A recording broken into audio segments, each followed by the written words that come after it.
HomeBistro.com. Freshly prepared, home-delivered, restaurant-quality gourmet meals delivered straight to your home. Choose from over 50-plus gourmet meal options cooked by world-class chefs and delivered frozen, ready to eat within minutes and no commitment. Welcome to the one-shop gourmet food delivery, specializing in affordable options to eat right and feel great. 100% satisfaction guaranteed. Every ingredient is handpicked to the highest standard. And why you should buy from HomeBistro.com? Restaurant quality, made with natural ingredients, delivered right to your door. Overnight shopping is available. Diabetic, paleo, heart health, and vegetarian options to eat. Doing business since 1999. Courteous, knowledgeable, and professional support. Complete PCI compliant SSL security ordering, and great meals. Choose from some of my favorite dishes: the Mediterranean chicken with orange honey sauce, the charbroiled chicken romesco, or the grilled chicken breast with sweet and spicy vegetables. No matter what you choose, you can't lose with HomeBistro.com. Eat great, feel good, and save some money with HomeBistro.com. Hit the link in the description section below for more information.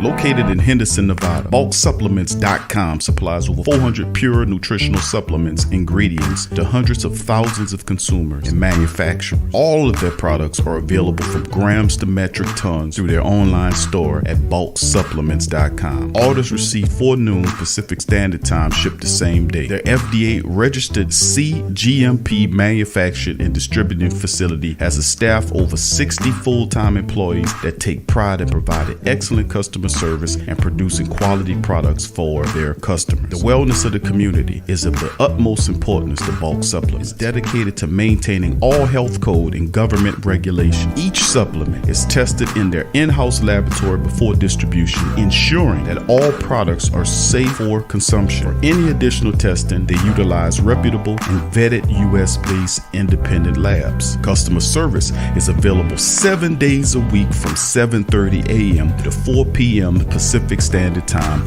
through live chat, phone, and email. Bulk Supplements products are produced in an FDA-registered and inspected manufacturing facility. So, if you want quality supplements at a quality price, Bulk Supplements is the company for you. Bulk Supplements, clean and pure bulk supplements. Check the link in the description section below for more information.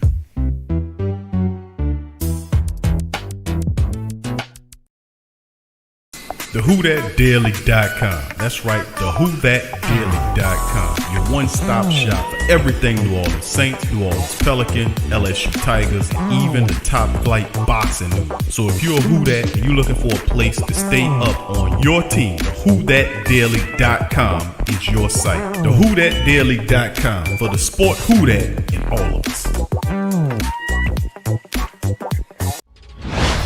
Thank you for making Saint Central your black and gold home for the New Orleans Saints.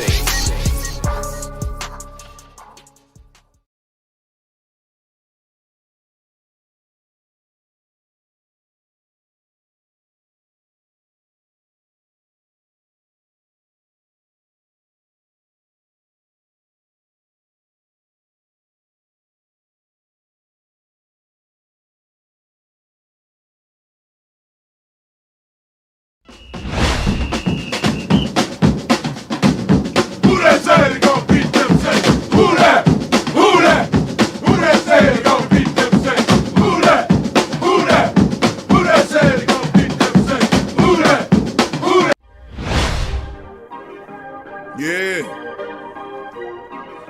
Well, all right.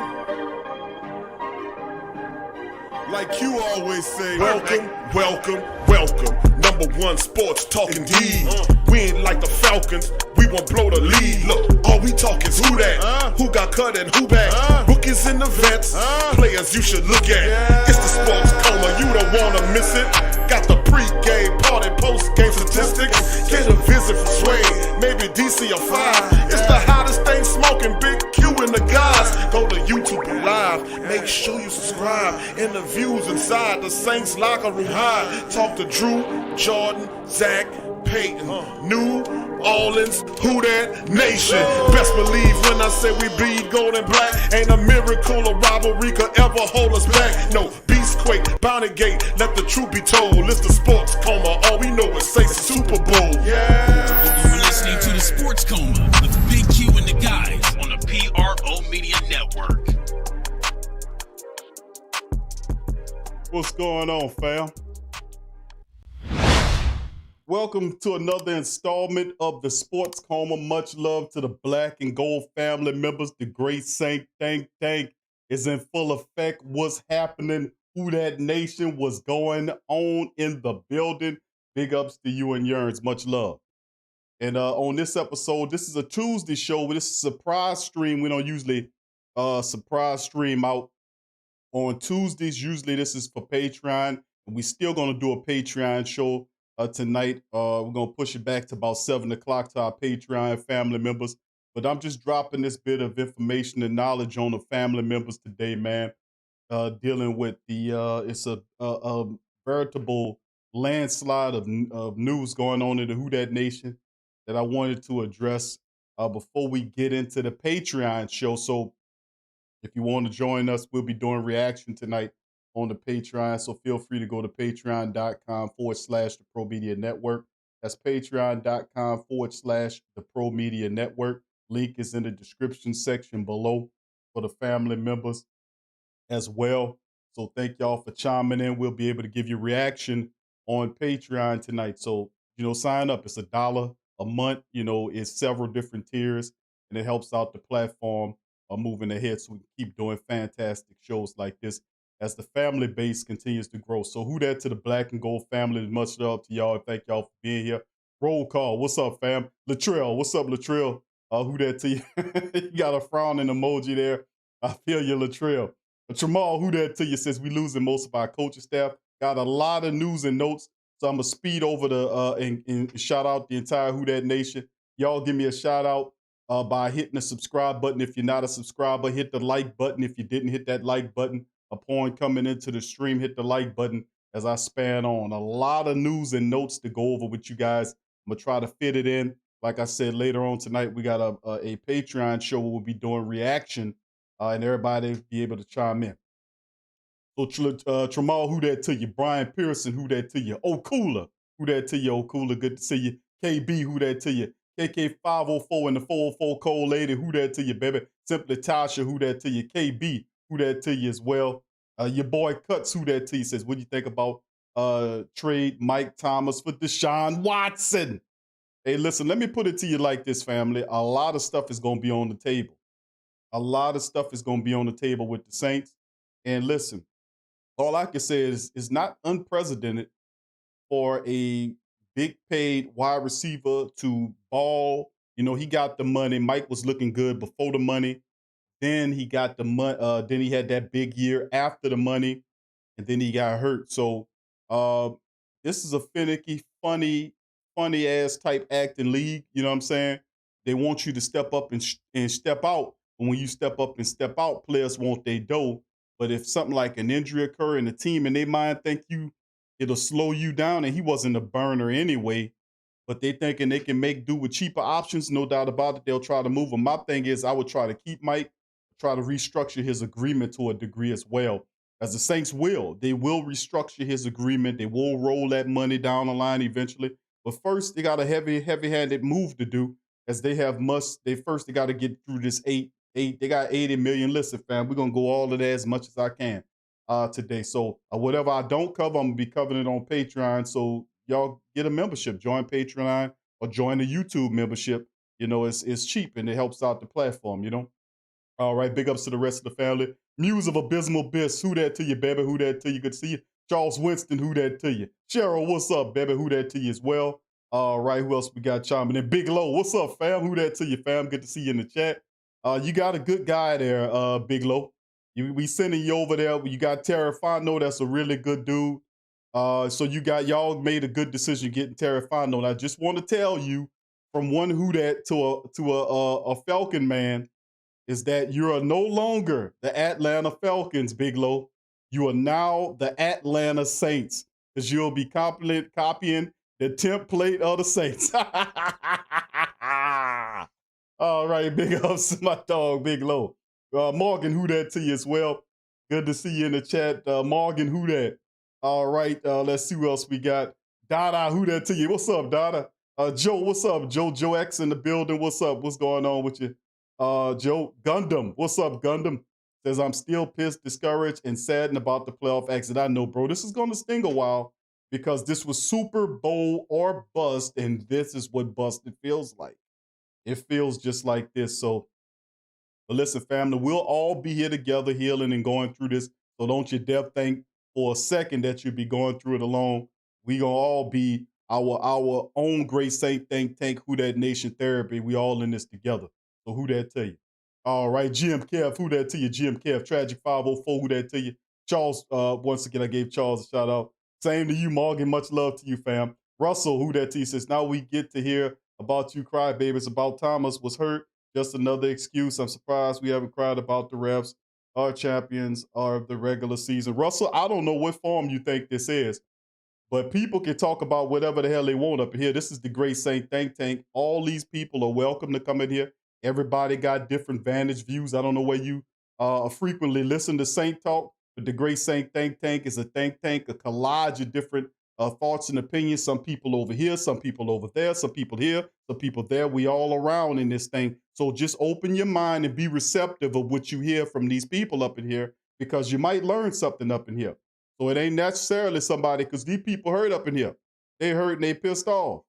So usually when you're pissed off and hurt, you're gonna point the finger at somebody, unless you some kind of robot that was born out of the Matrix. I don't know, what to tell you. So just look before somebody look like somebody already got them. I don't know. See, that's what I'm saying, man. If you're a who that, don't come in here with that, man. People up here and they in here upset. Some people upset, some people not upset, man. You gotta be thankful. You gotta be mindful of the people around you. Don't come up in here because people will knock your ass off in here. I'm just telling you. If you got an opinion, come on up in here. Come on up in here, but be respectful of everybody else's opinions, bro. Everybody is different in here. I look like somebody that already tagged him. I don't know. I look like, did somebody tag him? Kevin got him. Jim Kev, snipe. See, that's what I'm saying. Hey, dumbasses, don't come in here being disrespectful to people in the chat. This is not, I can understand you probably getting your ass beat by your family members. If you walk in a room, the first thing you come in there and say, you probably gonna get your ass kicked. You probably got 2 black eyes and a foot up your ass already. So just be thoughtful, man. Don't come in here with all that, bro. Be thoughtful. Be thoughtful. You don't have to insult nobody, because nobody, people are where they are. All right, let's keep it going, man. You see that Kevin knocked his ass off already. It's just, don't come in here. See, don't come in here like that. Don't do it to yourself, baby. Baby, don't you do it to yourself, baby. Baby, let me tell you something. Baby, listen, baby. Tell you, baby, back in the 70s. Baby, let me tell you something, baby. When I was backsliding, baby, in the backslide years, baby, before I found God, baby, I had a pocket knife, baby, and I wouldn't talk to you, baby. Well, baby, let me tell you something, baby. I would just, baby, you say something, I would just cut you, baby. Baby, I ain't about to throw hands, baby. I ain't about to do none of that, baby. I ain't gonna waste no metal on you, baby, because metal and iron costs a lot of money, baby. I ain't gonna throw something at you that I can't get back, baby. I'm just gonna cut you, baby. That's how I used to do in the 70s, baby. I'm just gonna cut you, baby. I'm gonna just cut you. So look like Kevin cut the piss out of him. All right, brother Jerry, who that to you? Troy Thompson, what's up, Troy? Who that to you as well? Good to see all the family members in here. Shedrick, what's up, Shedrick? Jerome, who that to you as well? Big Sean, what's up, fam, as well? Raheem 21, what's up? Cameron, what's up, Cameron? Who that to you as well? Ferg 318. What's up, Slade? Who that, bro? Good to see you in the chat, bro. Big ups to you. All right, who else we got there? All right, who else? Neville, what's up, Neville? Who that, baby? Big ups to you, Jasper. Big ups to you as well. All right, who else we got here? A lot of family members. Who that for life? Who that to you as well? All right, Tech Saint, who that to you, bro? Good to see you in the chat as well. Well, big ups to you. Nola Boy 9, who that to you? Michelle, who that to you, fam? Good to see you. All right. Thank you, Michelle. Big ups to you. All right, and all the family members. Lori, who that to you as well? All right, brother Jerry. DeWright, what's up, DeWright? Annie, who that to you, Annie, baby? Oldham Hook TV, what's up, Mike? Who that to you? And all the Space Ghosts, who that to you as well, fam? Everybody, man, much love to all the beautiful Black and Gold family members in the live stream on this one. Who that to you? All right, fam, and if I missed you, give me a shout out, give me a who dat, and I'll give you a who dat back if I missed your name. That's I am human. John, who dat to you as well. Big ups to you, John. All right, and listen, family, and this one, text who dat to you says, Big Q, I think Drew needs to retire because it seems like the team wasn't as close after he took the stance regarding the flag and anthem. He lost some respect and teammates after which. All right, thank you, Tex. I mean, some people was a little peeved. I don't know if that had something to do with it, bro, but you never can tell, and I think this is the last hurrah. I think Drew goes.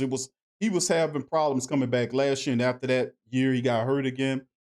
I mean, just it's time to let him go. And listen, man, let me just say this, and I ain't mad at people. I got love for people. I got love for the great Saint Think Tank and the Who Dat Nation. I got love for Drew. I got love for Coach Payton. I got love for all of the family members and the team guys on the team, Elvin, Mike, Cam, because them brothers do it the right way.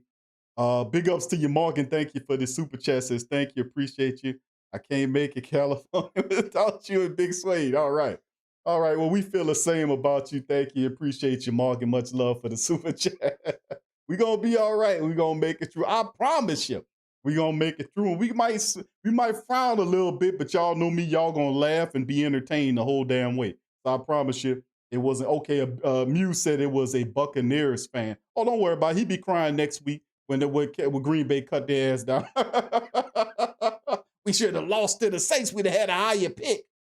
But anyway, listen, the reality is this, fam. We got a lot to deal with. Thanks for the comment there, Tex, and the rest of the family. Bigelow says, Big Q, I'm doing a live film study on Friday night. He says, of the last week's Bucs versus Saints game, I need as much knowledge as fans as I can get on that show, bro. Well, you heard Big Country, family. Big Country say he's doing a live film study Friday at 8 Eastern time on the Bucs and Saints game. So feel free to join our brother. That's right. Our Atlanta Saint brother, Big Low, on his podcast, the Big Low Country Sports. Join the brother and give him some support. He's a really good dude, man. And guess what? He is now the Atlanta Saints. All right. I'm not going to let you live that down, Big Low. I'm never going to let you do it. When y'all stepped over here and got our guy, you're no longer the Falcons. The Falcons couldn't make it. They had to come to the Saints to get help. Oh, man. You ain't going to live it down, Big Low. You ain't going to live it down. Trust me, bro. I ain't going to let you live it down. All right, big ups to the rest of the fam. DLP, what's up, fam? Big ups to see you in the chat. Swag fan, who that to you as well. Much love, man. Much love to the family members. And thank y'all all for being here. Now, family, all right, Chirac, who that says, I'm not mad because I've been a fan since first playoff berth and first playoff win. I'm proud of this era. We ain't no losers. We winners.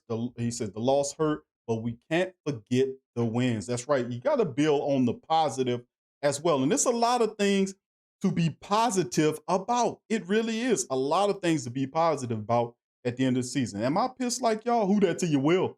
William Dickerson, who that to you, fam? Am I positive? Am I pissed? Yeah, I'm pissed. Y'all know me. Y'all know me. J-Rock, who that to you, bro? I'm upset. I'm upset, but listen, let me tell you something, bro. Deep down inside, I knew a change would have to come. This was a Super Bowl or bust situation. And as such, when you do scouting reports and you study film as much as I look at stuff and do everything, let me tell you something, family. You had to know as a professional team and the deepest team, and I said the Saints was the best team in NFL, and I kept saying it. The only team that can beat the Saints is the Saints.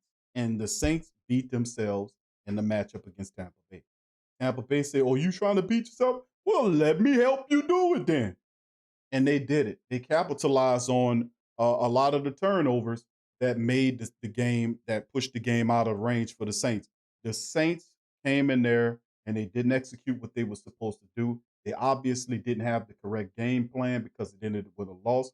And they had the game in their control. The momentum was flowing and they had it. And ultimately they relinquished it with a series of turnovers after turnovers.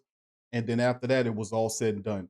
When you're a Super Bowl or bust team and you turning the ball over, thank you, Arnold. Appreciate you, Arnold, for the super chat. The Big Q, you certainly did have me LMAO this season. Hello, great comment. Thank you, Arnold. Appreciate you, my brother. Thank you for that.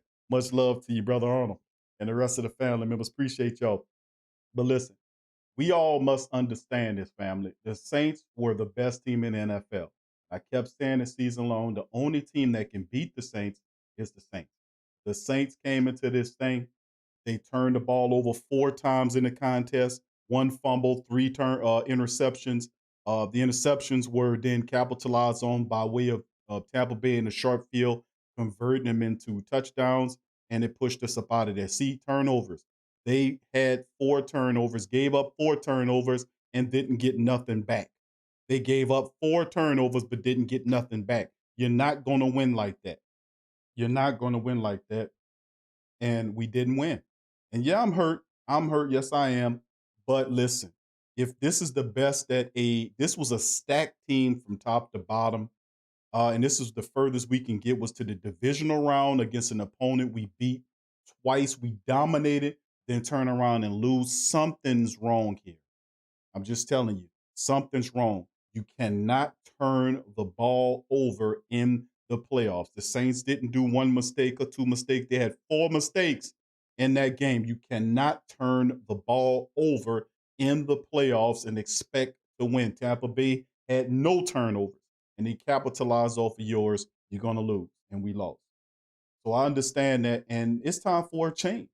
It's definitely time for a change. And listen, I don't want to have, we can't have who that harders, a bunch of who that harders who want to hold on to Drew Brees like he's a gold figurine or something. We don't want to hold on to Drew Brees like he's a sentimental picture of one of our past ancestors. We can't do that. Drew Brees has to be able to be relinquished because, like I told you guys, before the game happened, I said, listen, this is a Super Bowl of bust season, which pretty much means that if the Saints don't win this game and get to the Super Bowl, they're going to bust this team up. You're going to see, and I told you guys, you'll see administrators leave. You're going to see coaches leave. You're going to see players that's free agents going to leave. You're going to see players that have contracts that's going to get negotiated. Some people that's here might not be here next year.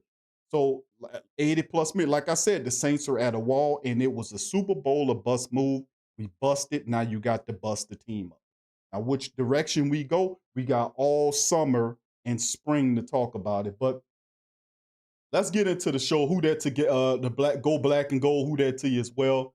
Dev 84 John says the QB was wrong. Okay, Jasper, who that to you? All the family members, thank y'all for being Ice Cream Man. I see you, fam. Who that to you? Pastor Smell Good. Who that to you? So yeah, that 10 man, bro. Y'all been knowing, man.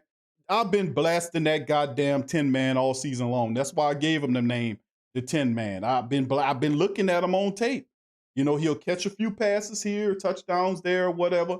But at the end of the day, we paid that man $16 million to be here. And he had 2 real pivotal plays that really hurt us in the matchup. So what can I tell you? You can't blame Dan Arnold's stinking ass for this one or some undrafted tight end. That was a high-paid guy. He was a Pro Bowler last year, by the way, who was out there looking soft, alligator arming passes. What can I tell you? You going to pay a son bitch like that $16 million to do that?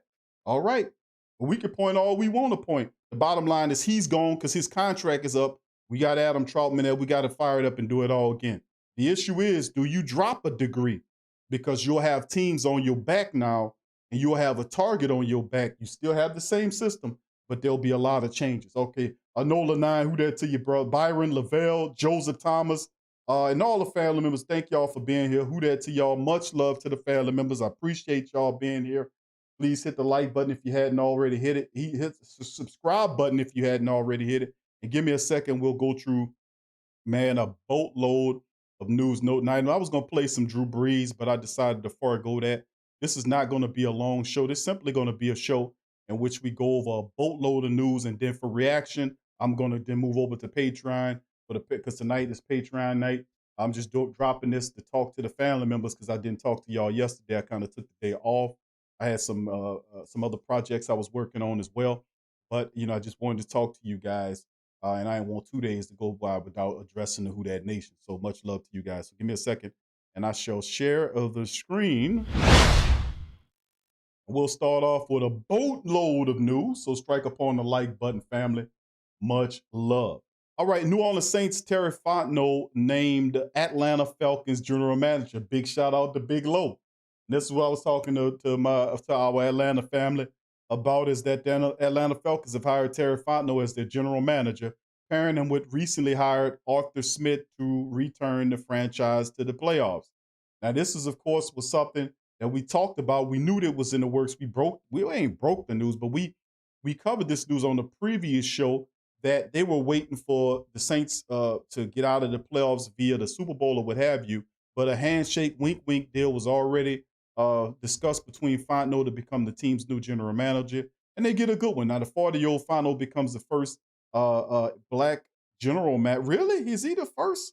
Wow. No, he can't be the first. The 40-year-old Fontenot becomes the Falcons. Okay, all right. I'm about to say, because what about Newsom? All right, but under the 40-year NFL's new hiring guidelines encouraging in minority hirings, the Saints will receive 2 third-round picks in consecutive years. That Fontenot has spent 18 years with the Saints in a variety of capacities, most recently as a vice president of assistant general manager of pro personnel. He's begun his career as a marketing intern. This dude was working on a marketing team. He was an intern. He wasn't even getting paid.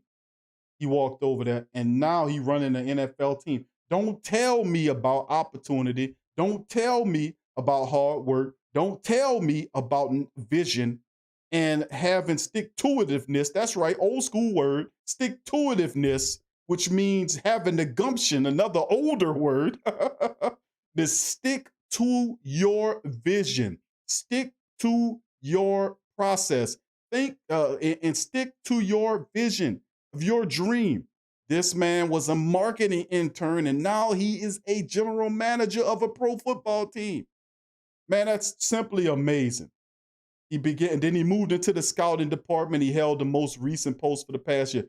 And then, of course, and I can go over a laundry list of different things from him, but we know about Terry Fontenot. He's a terrific dude, really intelligent brother as well. Now, the Falcons also interviewed other candidates, but we knew they were going after Fontenot after they fired Thomas Dimitroff and Dan Quinn. They should have did that last year, by the way, when I was saying that they should have fired him. But, Arthur Blanks still shooting blanks, but he hit a bullseye with the hiring of Fontenot. Now, this Arthur Smith character that was who was a coach, an offensive coach, I think, for the Tennessee Titans, is interesting. He believes in a running attack as well. He believes in the defense. So he shares principles. So if that head coach is anything, he's a guy that likes to run the ball. He's kind of a balanced guy because he had weapons like A.J. Brown in Tennessee, but he definitely believes in a running attack and a strong defense. So that's a pretty interesting hire with Arthur Smith, which is pretty good. And Terry Fontenot is a really agreeable dude. Great hire by the Atlanta Saints. All right, let's move forward. More news on the black and gold turntable. That's right. Dan the Man Campbell, is going to be the Lions coach. So this is being put out by ESPN, and others are saying that he's a shoo-in, and I don't know if they're working out the details, but it should be announced. If it hadn't been announced, I know some people were talking about it on social media, some of the insiders, that he is going to be the coach of the Detroit Lions. And this is from them. They're saying he was not the expected choice or overwhelming choice of the paying public either, but none of that will matter if Campbell ends up doing what hasn't been done consistently with Detroit in 6 years. And that's when, in 6 decades. I'll say 6 years, 6 decades, which is when. Now, Campbell, he's 44, is expected to be the head coach of the Detroit Lions. Now that the Saints are out of the playoffs, according to Adam Schefter. Now, he would complete a search that took less than 2 months and flips one regime to the next.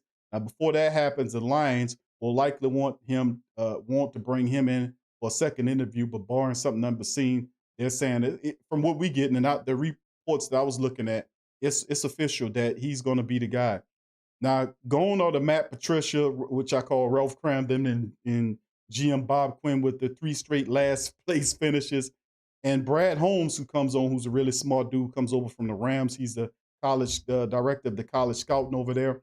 And then you parent a guy like Campbell, who's no nonsense, and a pretty awesome move here to get these two guys together. Now, with this being said, we know that Campbell has a connection. Because remember, he has an assistant coach, a coach as well. He was an interim coach with Miami for a little bit. in that stretch. He had a little success, and then ultimately he came back under Sean Payton for a few more years here.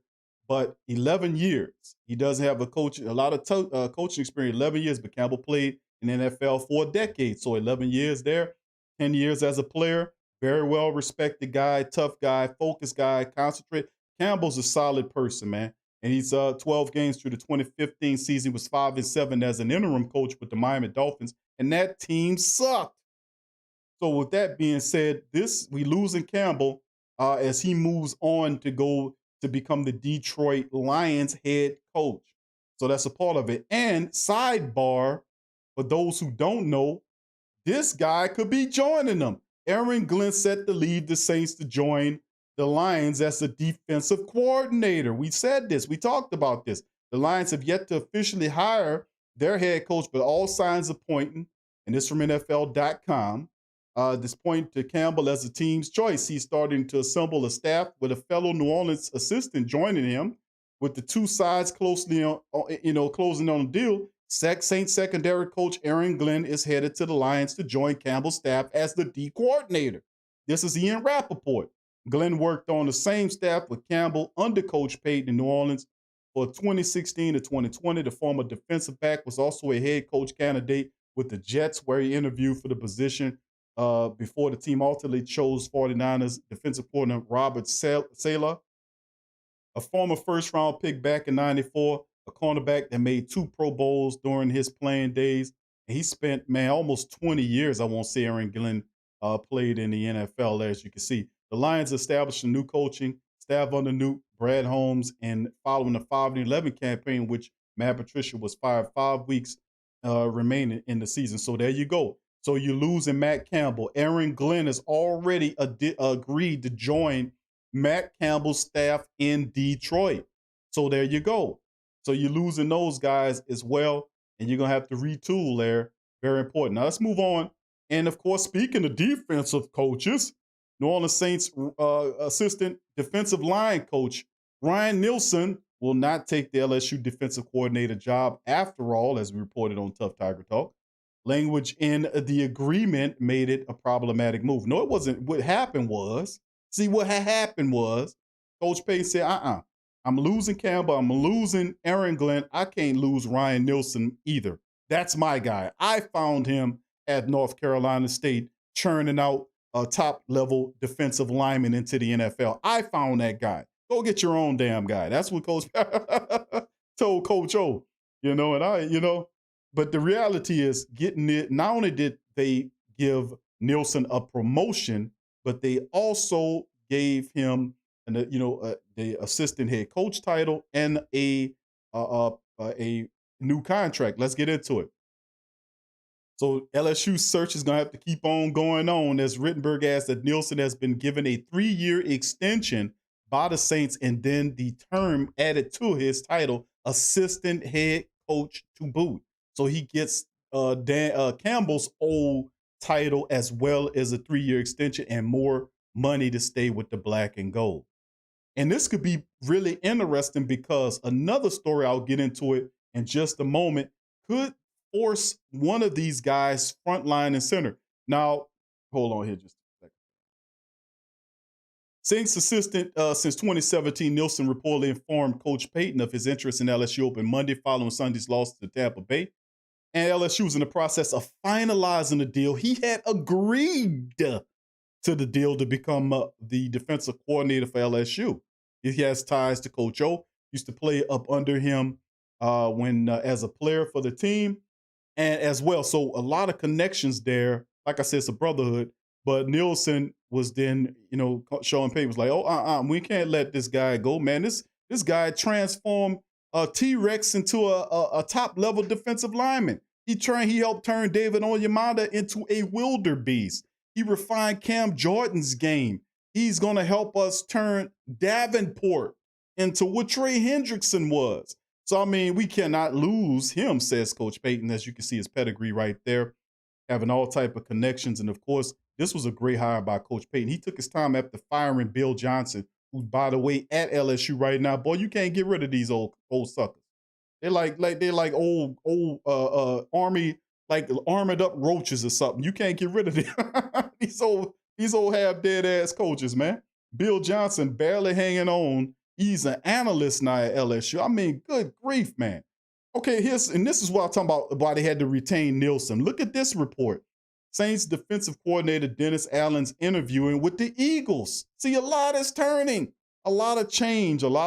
Now, this is a report by Nola, brought in by Luke Johnson, Dennis Allen, who oversaw one of the most successful New Orleans Saints defenses, and Sean Payton is interviewing with the Eagles for their vacant head coaching position.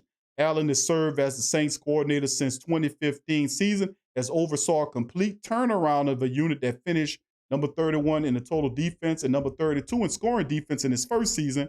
The Saints have improved their ranking in total defense. He says, or how many yards they have allowed in relation to their peers. Every year under Allen, finishing number 4 in the NFL this season. It was the Saints' highest ranking in total defense since 2013, and only the third time since 2001 season that they finished in the NFL's top 10. Saints have already lost one of their assistant coaches as tight ends coach, assistant head coach Dan Campbell agreed to become the head coach of the Lions. And of course, we know that Aaron Glenn could follow him there as well. Dennis Allen is looking at a job. And listen, that he has head coach experience. When he was with the Raiders, it wasn't very good.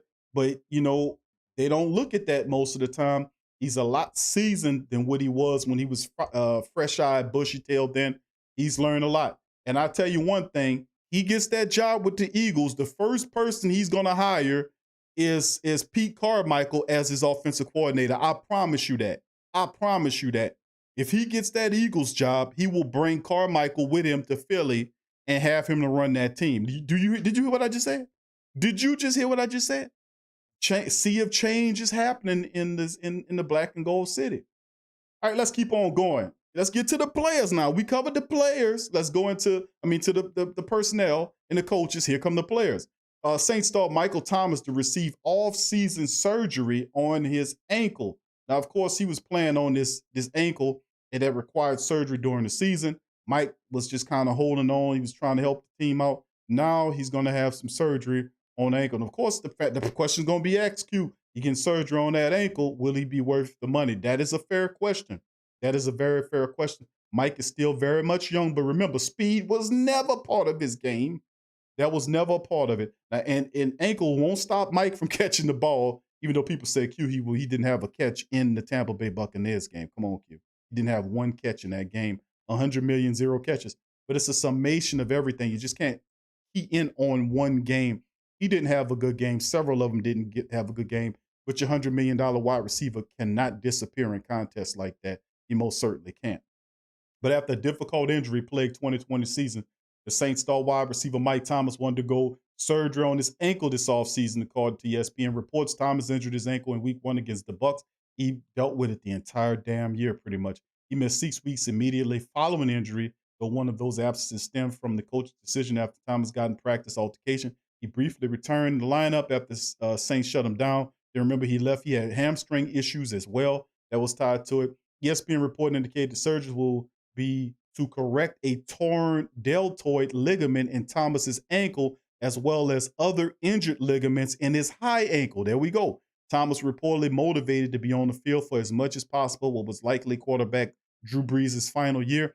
And after rewriting that, more on that final year in just a minute. After rewriting the NFL record books during the NFL Offensive Player of the Year 2019 campaign, the injuries Thomas sustained in the 2020 year limited him to his least productive season as a professional. Now, Thomas appeared in just 7 regular season games.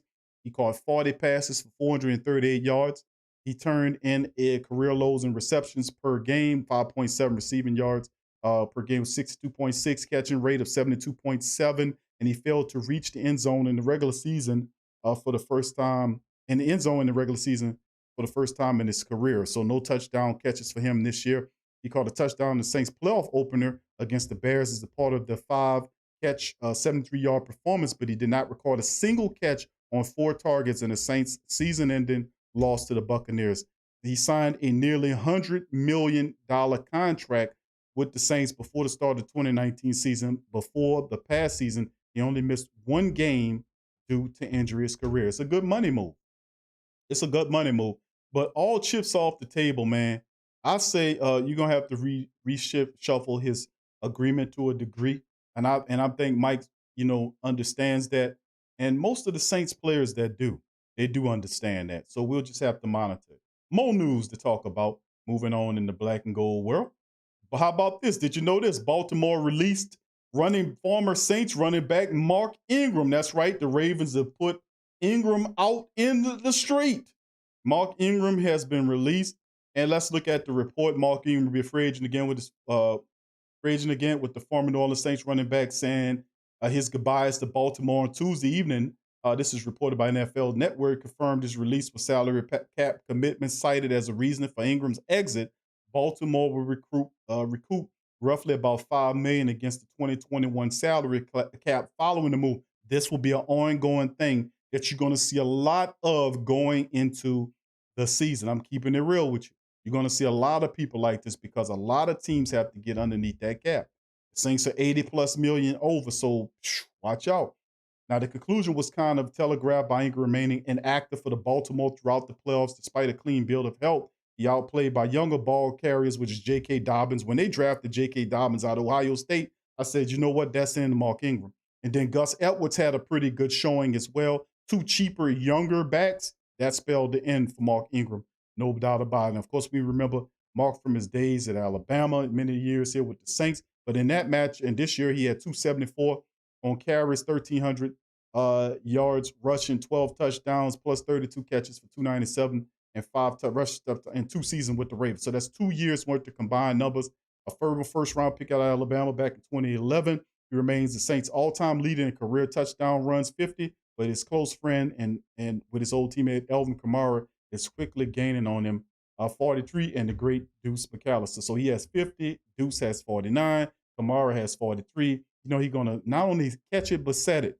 And me speaking about AK-41. Now, could Ingram return to New Orleans? Probably not, at least not the kind of salary he earned. The Saints have both Kamara, $5 million, Latavius, $4.2 on the contract. And then, of course, Ty Montgomery, Dwayne Washington, both free agents, but they can come back a lot cheaper. Now, Murray could be a cap casualty, freeing up 2.5. I can see that because the Saints can move on. But look at he got Tony Jones Jr. Me and this guy think alike. I like this guy. All right, let's keep it going, man. Let's move on to some more news and notes. And this one, we're going to talk about Drew Brees, right? Drew Brees and what the hell Drew Brees means to the team. We know that Jay Glazer is an NFL insider, and he is a hell of a guy about dropping that knowledge, about knowing what's going to happen. He's pretty accurate. Him and Adam Schefter are pretty good. They're the top when it comes to that inside NFL information. Listen to what he said about Drew Brees if you hadn't already heard. Tonight will be the last game he plays at the Superdome.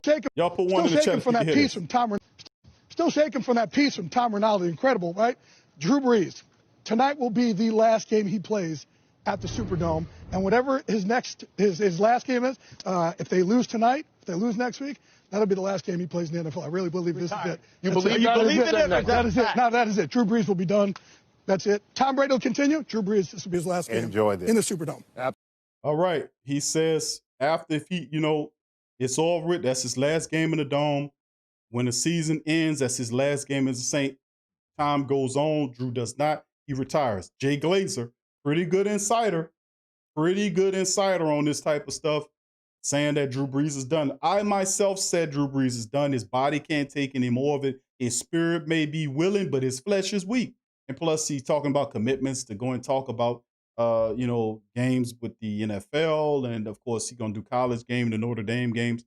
And he's got to, I guess he got to stay busy, man. But if, I'm sitting on $100+ million, there's no way I'm going to work for no freaking stinking television people. I'm going to chill at home and enjoy that money that we 20 years of working your ass off. You got them children right at the age where you could chill and have fun. Y'all can, go out and enjoy each other because you could be around at least for a year before you say, you know what, let me go on out here. That analyst job ain't going nowhere. They're going to give it to somebody. But if Drew say, okay, I'm ready, they're going to fire whoever that is and bring Drew on. Hell, Drew got enough money to start his own network. I don't understand sometimes. I really don't get it. But anyway, there it is. You tell me what you guys think about it as well. I agree with him. I think Drew is out the door. And don't be a who that hoarder, okay? Let's not be a who that hoarder. Let's not hold on Drew Brees like he's a platinum figurine. You know what I'm saying? Drew is giving the Black and Gold Nation all he can give, as you can see in that playoff matchup. He's given all that he can give to the team. And to be fair, Drew was a guy that came back. He was retiring last year. He came back because Coach Payton asked him, listen, come on back, help me out, be the quarterback. Taysom's not ready. Remember that? See, I remember all that stuff. I remember all that stuff. But that is the issue. So don't be a who that harder. Allow Drew, set him free. Just think about him as a big, as a baby bird that you found, that you fed, and that you kept in your bird cage. And now he's a big bird. He's too big for that damn cage. And you got to take him out and then throw him up in the sky and let him go and be free. Let him be free. And that's what Drew Brees. Let's go on to the next evolution of the Saints' history or future. Let's go into the next realm of the future for the Who Dat Nation is what I'm saying. And Drew Brees is a first ballot Hall of Famer. Let him retire so he can get that blazer and be able to get in that fame. So, I mean, listen, you got a Hall of Famer there. It's time to do it without him. All right, let's move on. Here we got some more. Let's talk. Okay, now that we talked a little bit about the players and all that, let's go into a little draft talk. We covering it all today. You know what I'm saying? All right, Saints to pick 28th in the NFL draft. If you didn't know, we covering all of it right here in 2021 draft. Only 3 current selections, but more are coming. Another 3rd round pick is going to come this year because the Atlanta Saints signed Brother Fontenot away from us, so we'll get a 3rd round pick for that as a part of the minority Rooney Rule, I guess you want to call it. But we'll get an additional 3rd round pick because of that move, which is a positive. The Saints have the best record of the 4 teams who were eliminated from the playoffs during the divisional round, and therefore will go into the year's NFL draft with the number 28th pick. How about that? Currently, the Saints only own 3 selections in the 2021 draft in the 1st, 2nd, and 4th rounds. They traded away the 2021 3rd, the 6th round selections during last year's draft for Zach Bowen and Tommy Stevens, respectively. They've also traded a conditional 5th round selection for Quan Alexander, and that is to believe that selection will come in 2021 this year because of that, so you can lose that pick as well. So only 3, which is the 1st, the 2nd, and the 4th. So to get an extra 3rd there, to be 1, 2, 3 is pretty good. Now, the Saints were also forced to forfeit the 7th round selection after the NFL determined the Saints were repeated violators of the C-19 stuff. The Saints will pick up a few compensatory selections in the draft in the coming months. They will at least receive 1 2021 3rd round compensatory pick, and then 1 more in 22. And that after the Falcons named Fontenot as their general manager on Tuesday. They will also likely receive a 3rd round compensatory selection for Teddy Bridgewater signing with Carolina this offseason. It's also possible the Saints will receive 1 or more compensatory selections in the later rounds tied to players who left the team last year in free agency. This is at this point uncertain because NFL does not release its compensatory pick formula. So the Saints have only picked have only picked 28th once in franchise history, and it was not a selection they originally owned. New Orleans sent its 2011 2nd round pick and its 2012 1st rounder to New England to draft Mark Ingram, 28th overall in 2011. So how about that? 28th overall pick, it was Mark Ingram. How about that? All right, so a bit of news right there as far as the picks. People say, Q, how many picks we got? Now you know. And we'll know a little bit more as we're moving forward. Now, since we're talking draft, let's talk money, shall we, honey? Let's talk some money. The 15th highest Saints salary cap hits in the 2020 offseason. I told you I had the waterfront covered in this one. How would you describe the New Orleans Saints salary cap situation compelling a crisis? Revenue losses due to C-19 pandemics are going to see the NFL salary cap either idle around 198 or drop as low as 175 in 2021, forcing teams around the league into making tough decisions, but none of them have a greatest challenge as the Saints. Between 21 free agents to be named free agents and the resources already committed to players on their rosters, to say nothing of Drew Brees' expected retirement, the depth chart will look different the next time they kick off. All of the numbers can and will change in the months ahead, but here's the current top 15 salary cap hits for the Saints. Now, this is information comes by way of overthecap.com. I use Sportrack, but you guys, Over the Cap is a good resource as well. So this is a good article just to give guys an idea on what we are looking like going ahead. So please, before I continue, I want to give a big shout out to all the family members for joining the stream. True Louisiana, I see you, Sad Scott, and Fur 318, and all the family members. Madge, brother Madge Prime, who that to you as well. Please hit the like button, family. Over 100 of us in here. Please hit that like button. Who that to you, Ricardo? Please hit the like button if you hadn't hit the like button, and subscribe if you aren't a subscriber as we continue to go. All right, now you asking me, Q, now what is it looking like for people? Because some people just don't know this. Salary cap hits. Drew Brees, did you see that? Look at this. $36 million cap hit. Michael, who that? So, I mean, it's a lot going on. 36.1 is what Drew Brees is for the cap. Now, this is called Over the Cap. They're a pretty good resource for such matters. But look at this, 36.1 million Drew hit against the cap. All right, who else we got? Cam is the next man, 18.9 for Cam. All right, so Drew 31. I thought it was a lot less than that, but 36.1 for Drew, 18.9 for Cam. Mike has 18.8. Teron Armstead is not going to be on this team next year. I told y'all that. Who that to you, Ramsey? I'm going to let y'all know this off top. I said this. I love Teron Armstead. He's a great dude. Watches the show. But listen, we know it and I know it. With the cap the way it is, you're going to either have to trade Teron. I wouldn't release Teron.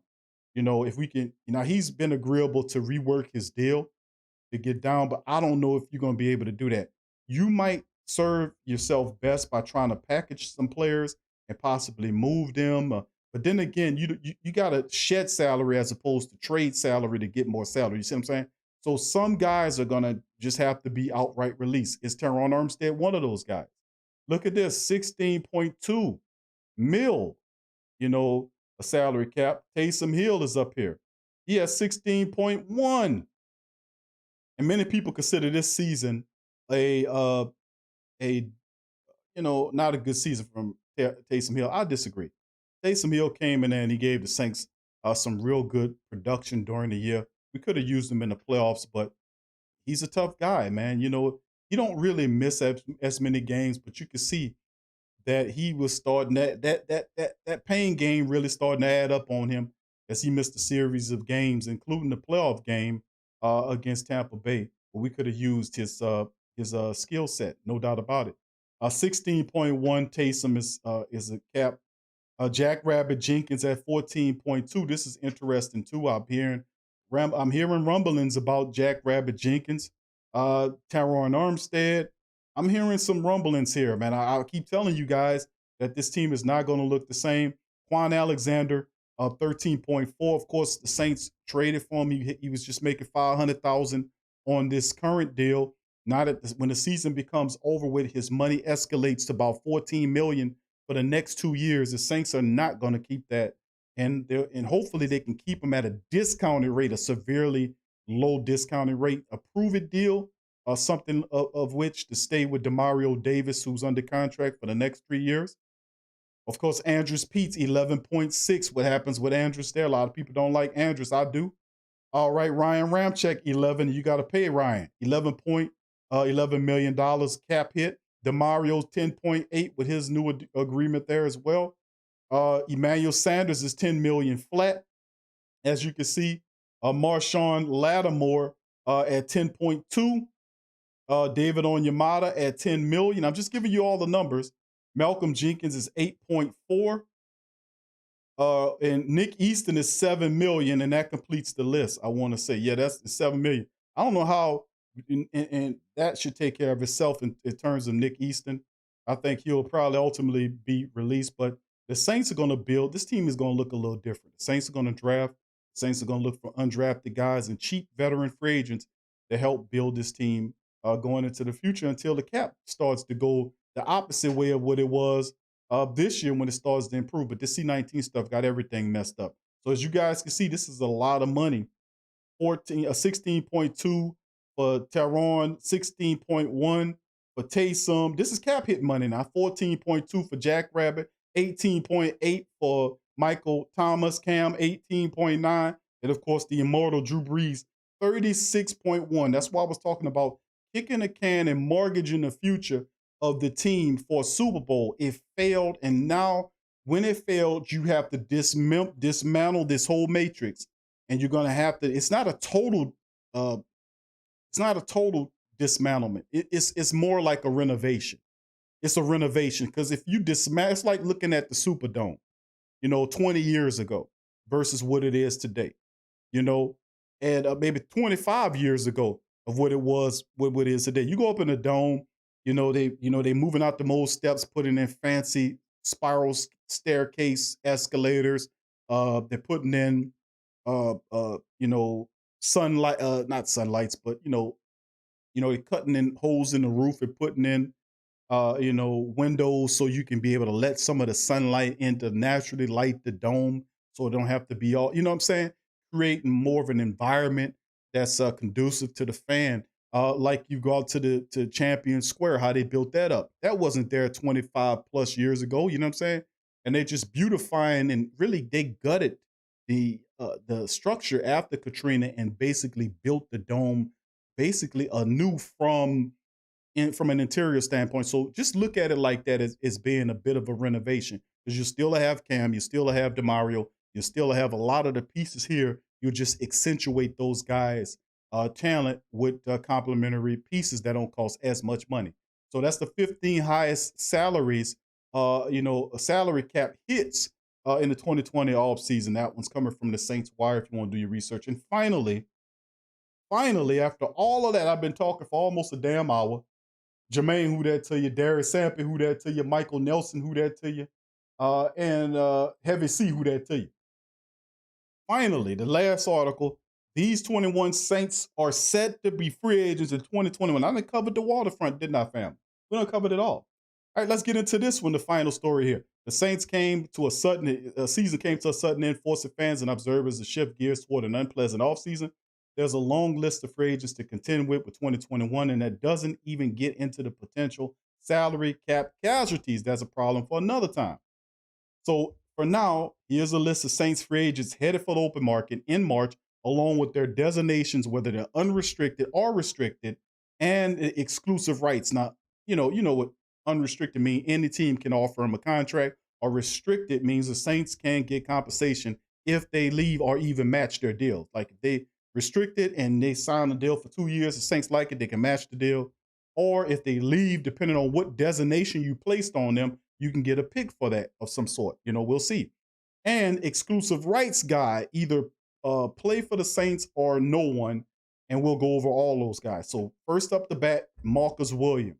Marcus had a solid year this year.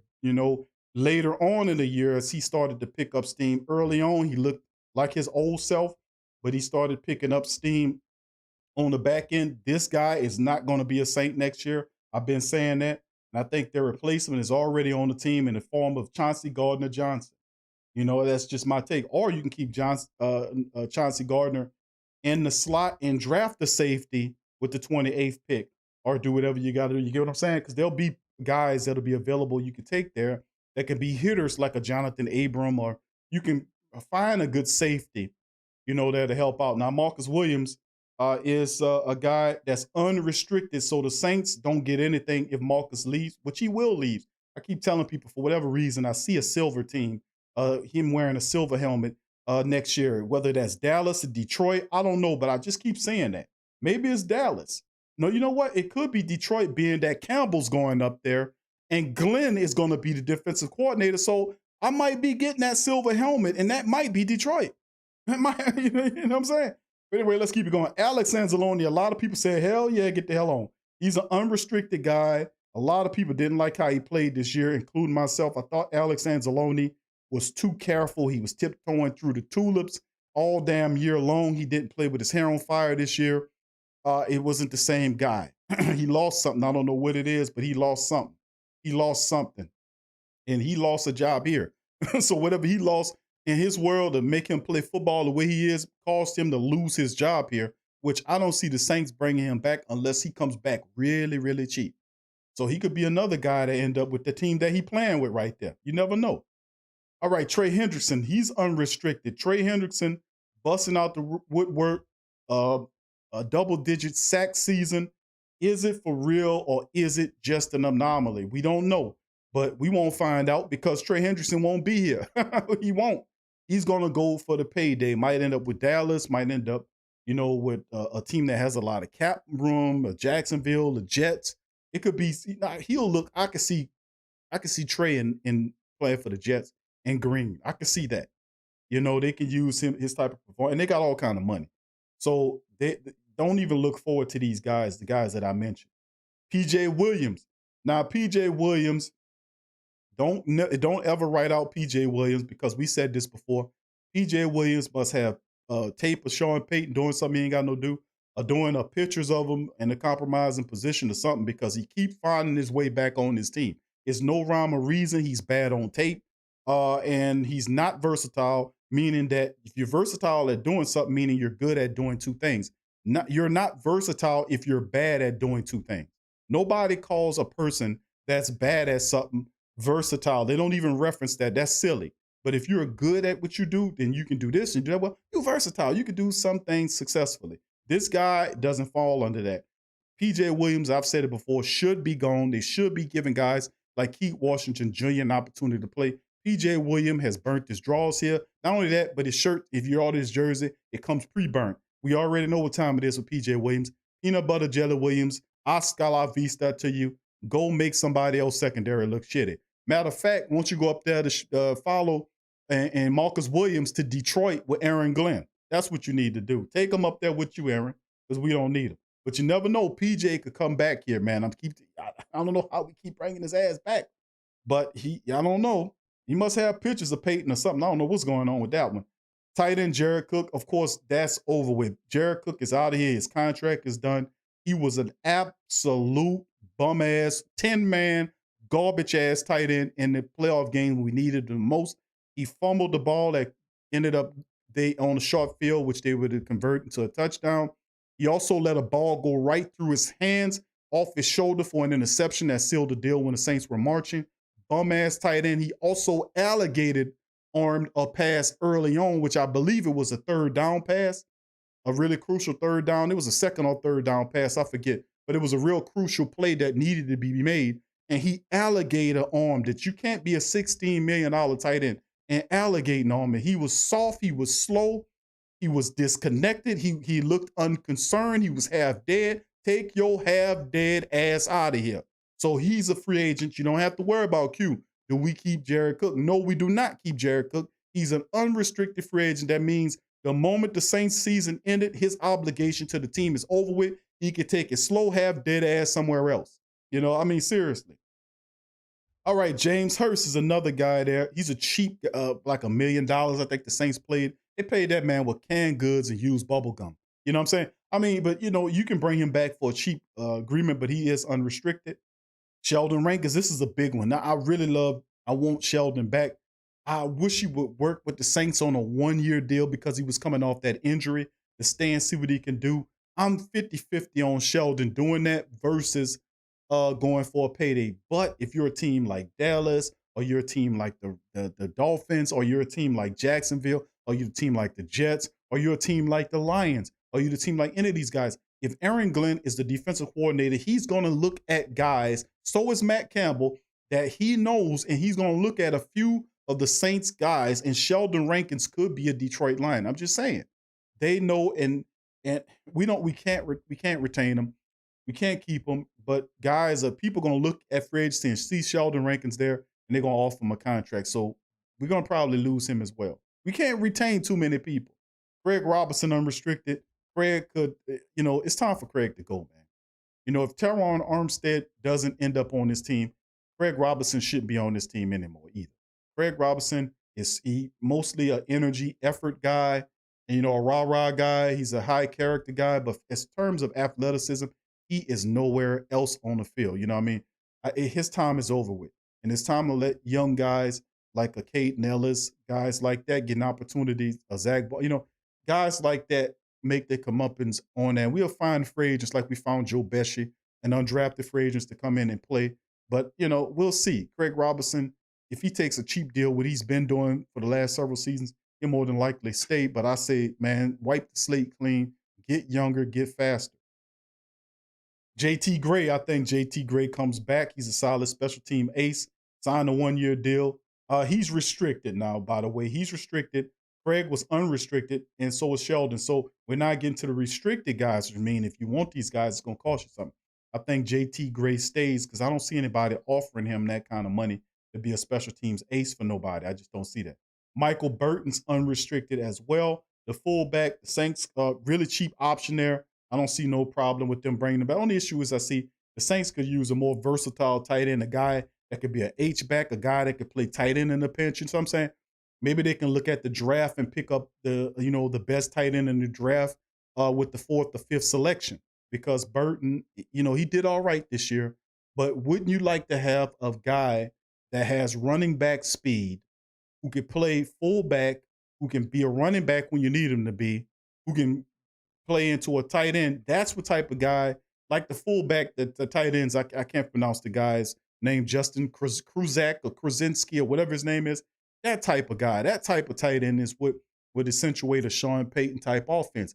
He's a guy that can play H-back. He's a guy that he can play several different positions. He's a threat out of the backfield as well. We need to look for a tight end like that if you're going to keep tight ends on your roster. They have to be as versatile as your offense is and be called upon at any given time to come in and do whatever you need them to do.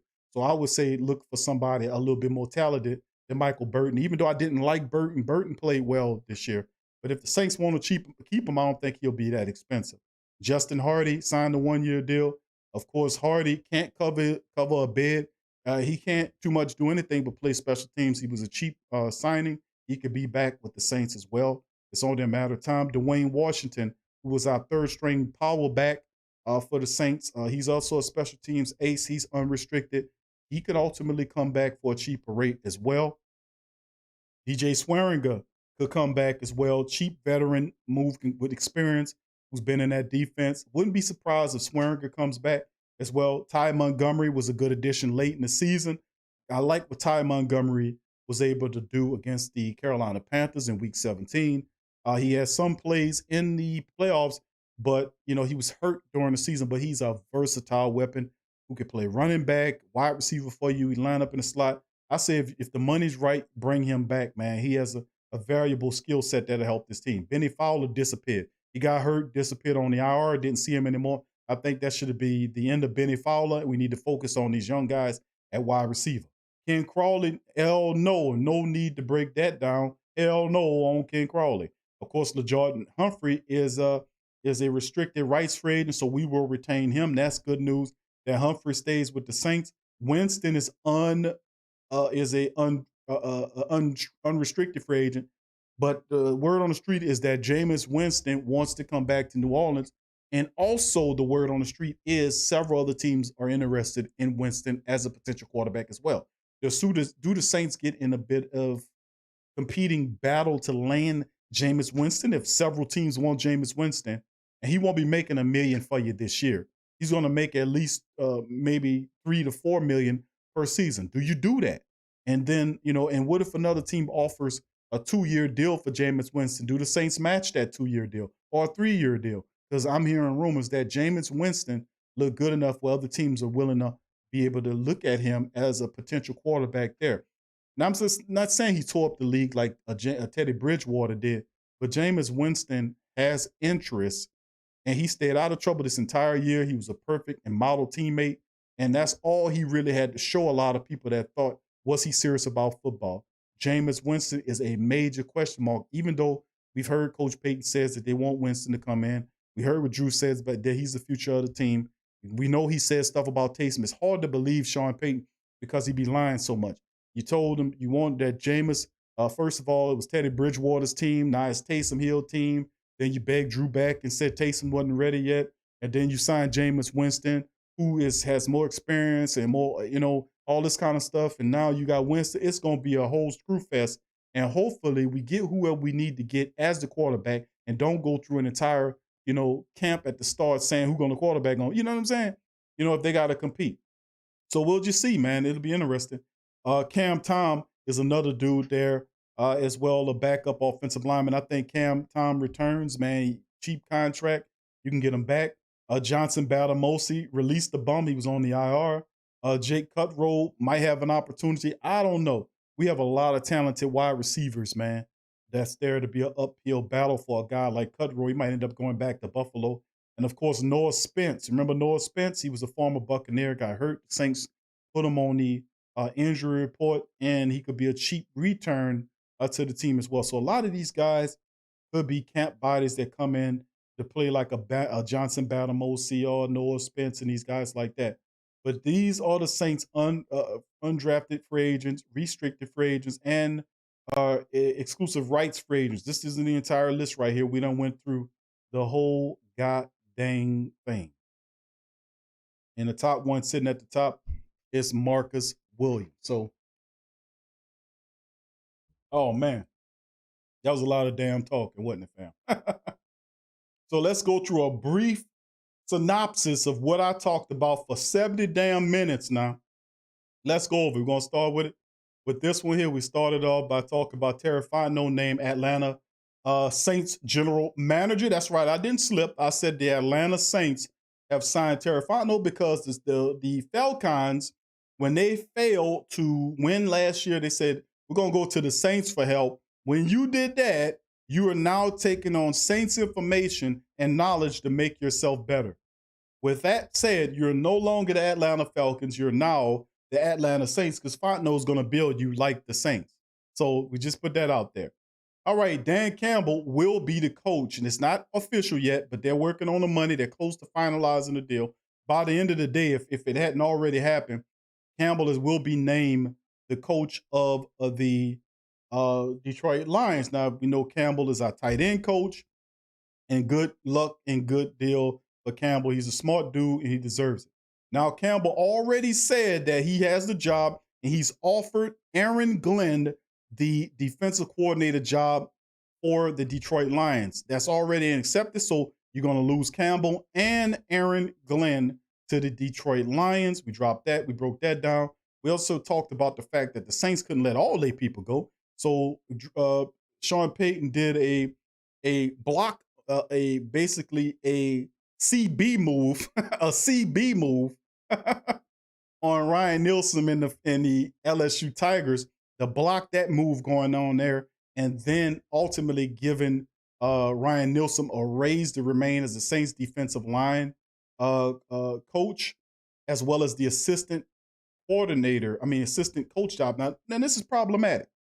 Now, this is how my mind works on this whole deal, right?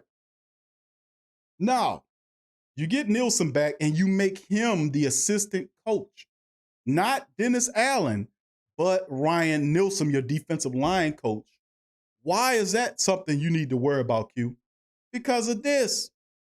Dennis Allen is reported, and this is serious now, they're really looking at Dennis Allen to not only fix the defense, but to bring a semblance of the Saints offense to Philadelphia. Okay, now what's that mean? That means you could lose Dennis Allen to the Eagles as a head coach. And also, and listen, I'm going to tell you this, one of his top people for OC, if he gets the head coaching job in Philly, would be Pete Carmichael. I'm just keeping it real. Now, will Carmichael go? I don't know. He ain't calling the plays. He might want an opportunity to call his own plays.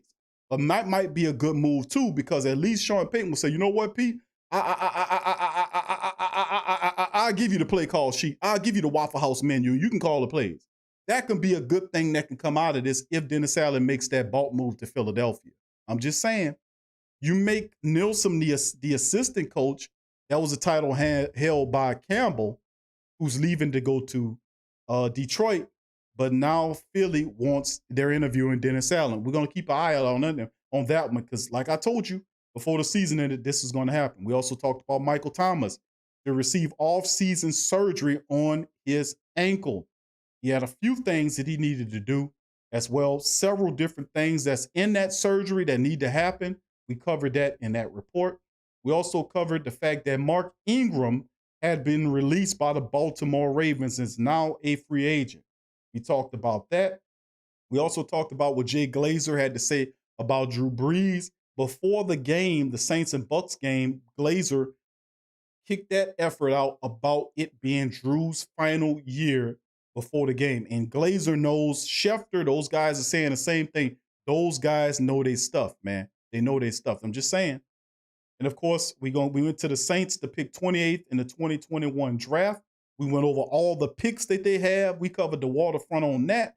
We also covered the 15 highest Saints salary cap hits in the upcoming year, and coming in 2021. We covered all that. We went down the entire list of guys and how much they are, how much money they got to cut. Drew started the list off with dead money cap hit of 36.1 mil. Good grief. And of course, we talked about the Saints' 21 free agents that's set to hit that all-season market. We covered the unrestricted, restricted, and the exclusive rights guys. We covered them all on these reports. So that's a lot to talk about. I've been talking for almost 80 god-dang minutes. And listen, am I tired? Not one bit. I'm just getting started. I'm just warming up. But anyway, big ups to the family members, man. Thank y'all for tuning in on this one, man. Much love to all the great Saint Think Tank family members. If you're in the building and you can hear my voice and you hadn't hit the like button, hit the like button. If you are a subscriber, if you aren't a subscriber, hit the subscribe button. Join the great Saint Think Tank, because very few could meet our passion. Very few could be as entertaining as the great Saint Think Tank is as we talk about football. You can find football anywhere. But what makes us so really fun is the fact that how we deliver football in a very comical, entertaining, and educating manner. I call it edutainment. So big ups to the family members. Thank y'all for being in the stream. Lori, who that to you? Good to see you. What's up, Lamar? Who that to your family? Kyle, what's up, Kyle? Who that to your family? Good to see you in the chat. Trey Joseph, who that to you as well. Aaron Campbell, what's up, Aaron? Who that, bro? Lavelle and all the family members as well. Seth, who that, bro? What's up, Seth? Big ups to you, Seth. Larry Williams, what's up, Larry? Who that, bro? Big ups to you as well. So big ups to the family members, man. Listen, tonight, and listen, family, I can sit up here and talk an additional 2 hours with you and answer questions, concerns, comments. KT, what's up, bro? KT, the Southern Gent. What's up, bro? Who that to you, bro? Good to see you in the chat. Gabriel, who that to you? Gabe, good to see you in the chat as well. Much love. All right, Jim Kev, appreciate you dropping them links, brother. Appreciate that. Now, like I said, Taylor, who that to you? Taylor, who that to you? All right, so like I said, fam, listen, I would love to spend another hour and a half talking to you guys about, reactions to the game and open up the lines. But this is a Tuesday. Usually on Tuesday, I reserve this day for our Patreon people. So if you aren't a Patreon family member, I'm asking you to join up. It's only $1 a month. Hit the link, the Patreon link. Kevin put it in the chat, or you can go in the description section and sign up to become a Patreon member. And we can have these type of talks on Tuesday as well. As you know, going into the off season, we're going to continue to keep doing the Tuesday streams as well. Things will slow down a little bit in terms of the Saints talk at a point, but we're going to keep pushing and doing what we do. We're going to still be more engaging and doing our damn thing. Clint, who that to you, Clint? Good to see you in the chat, bro. Big ups. So, I mean, the reality is we got to do what we got to do here. We got a lot of moves to make. And the fact of the matter is, I don't want the family members to feel down. Original Hot Boy, who that to you, fam? I see you, fam. All right, I see you, Original Hot Boy. But this is the thing I want everybody to understand, is that when you're an uber talented team like the Saints, when you're super talented like the Saints and you were head and shoulders above your opposition in terms of talent, then when you lose guys here or there, you are still going to be up there. You're not going to take a significant reduction into the cellar because you still have a lot of talented players who are top 3 or top 5 in their positions, and you have multiple sets of those guys on your team. Now, truth be told, you just need a guy to lead the team, a guy that operates the head, that's a guy that don't turn the ball over, a guy that manages the ball from a quarterback. Now, I don't know what that looks like, because I still say if Winston isn't the guy or Taysom's not the guy, it could be a guy that we're not looking at that can come on the team, whether that's a guy like Aaron Rodgers who looking at the Saints like Tom Brady was looking at the Saints. Because we was at this point last year and Tom Brady was looking at the Saints saying, looking at Drew saying, wonder what he gonna do. And if Drew would have said no, Tom Brady would have came to New Orleans, you would have had Tom Brady as your quarterback. That's the God honest truth. So with that being said, Drew sitting down this time around. You don't think they got other guys looking at the Saints like Brady was last year, early this year? Hell yeah, they got guys doing that. Who could be those guys? Those guys could be Aaron Rodgers. And they say, well, Q, what about the money? Listen, bro, let me tell you something. Those guys have made a boatload of money their entire career. They can come here for a discounted deal. And trust me, if the Saints really want to get this done, they can get it done with Aaron Rodgers. I haven't seen reports, people saying, listen, Q, they need to go out here and get Deshaun Watson and bring him on the team. And I'm like, how are they going to do that? That guy making a crap load of money. You know, I don't see that happening, bro. You would have to give up Mike. You give up everybody, not name Alvin Kamara. Well, you know, and listen, bro, I don't know about all that, bro. I really don't because, listen, the Saints have the ability. We cultivate talent. You will want to keep your talent if you can. Now, they don't pay everybody, but they did pay Kamara. They did pay Drew. They did pay Elvin Kamara. They paid Mike Thomas. You know, they paid Demario Davis. Demario's always been a top-notch linebacker. He just doesn't get any recognition. They paid Cam. They're going to pay Ryan Ramczyk. Teron Armstead could be in trouble. I'm thinking if Drew retires, Teron Armstead, and I told y'all this before the season started. If Drew retires, Teron Armstead is not going to be on this team unless he take a significant reduction in pay. And he's too good to take too much reduction to pay. He gave this team all he can get. And I wouldn't be surprised if Teron would be one of those guys. Like I said, the Saints are $80+ million over the cap. That got to come from somewhere. Somebody got to get up in the street. Now, you might be able to trade some of these guys to teams with cap for draft picks, which would be smart as well, which they could end up doing. But this season will be a lot of movement, fam. This is a part of being Super Bowl or bust. Well, you didn't get the Super Bowl, but now it's time to bust it all up. That's what it comes down to, is Super Bowl or bust this team up. It won't be a total bust up, but it'll be enough where it won't be what it looks like this year. We failed. You know, so big ups. All right, big ups to the family members chiming in here, man. I seen Mr. Populous, man, chiming in one of them shows. I ain't see that guy in a long time. Mr. Populous, if you listening, bro, give me a who that, bro. I ain't see you in a long time, bro. I was saying to myself, I seen his name on a previous live stream, and it was going so fast, and I was talking about something, and I didn't, and I was like, man, what's up, man? I forgot to get a brother a shout out. I usually do it, but sometimes I get distracted. But Mr. Populous, who that to you, bro? Hope everything going well with you. Eternal Absolute said, yeah, I know. Eternal said, Deshaun Watson? Yeah, I know. People are saying that to me. And people are saying it out there. Deshaun Watson needs to be a guy that you need to go get, Q. I'm like, I don't know about that, bro. The money is funny. How you going to get Deshaun Watson? You know how much money he make? Well, give him this and give him that and give him this and give him that. I'm like, man, Saints ain't going to do that, man. They'll be more inclined to get Aaron Rodgers, but I would say they would get Rodgers before they get Deshaun Watson. I'm going to just keep it real with you. It's too much involved to make that work. And you think they're going to just give them away for 3 bus stamps and 7 open cans of beans? It won't work like that. They're going to want compensation. Well, give them Mike Thomas. What if they don't want just Mike Thomas? They want Cam Jordan. You going to do that? Nah, I ain't going to give him everybody. No, man, no. We don't have to sell out like that. All right, okay. Mr. Pops 3000 said, I'm really optimistic about next year. I honestly think we will be more explosive, but take a hit at productivity. I don't know, bro. I think we'll actually be a lot better. You know why?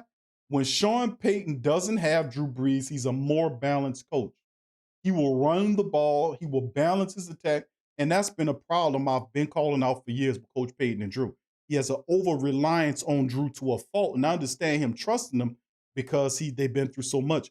But it was almost to a fault, like early in the season, we would put this heavy game plan on Drew like he was 35 years old or something. I'm like, bro, the dude's 41 years old. What you doing? Why you got him throwing the ball 40 times a game, bro? What's wrong with you? Run the ball.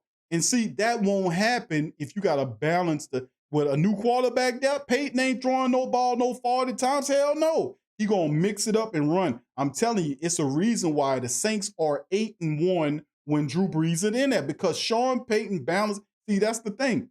He balances the offense when Drew's not there. Think about that. You are 8-1 when Drew Brees wasn't in the game in the regular season.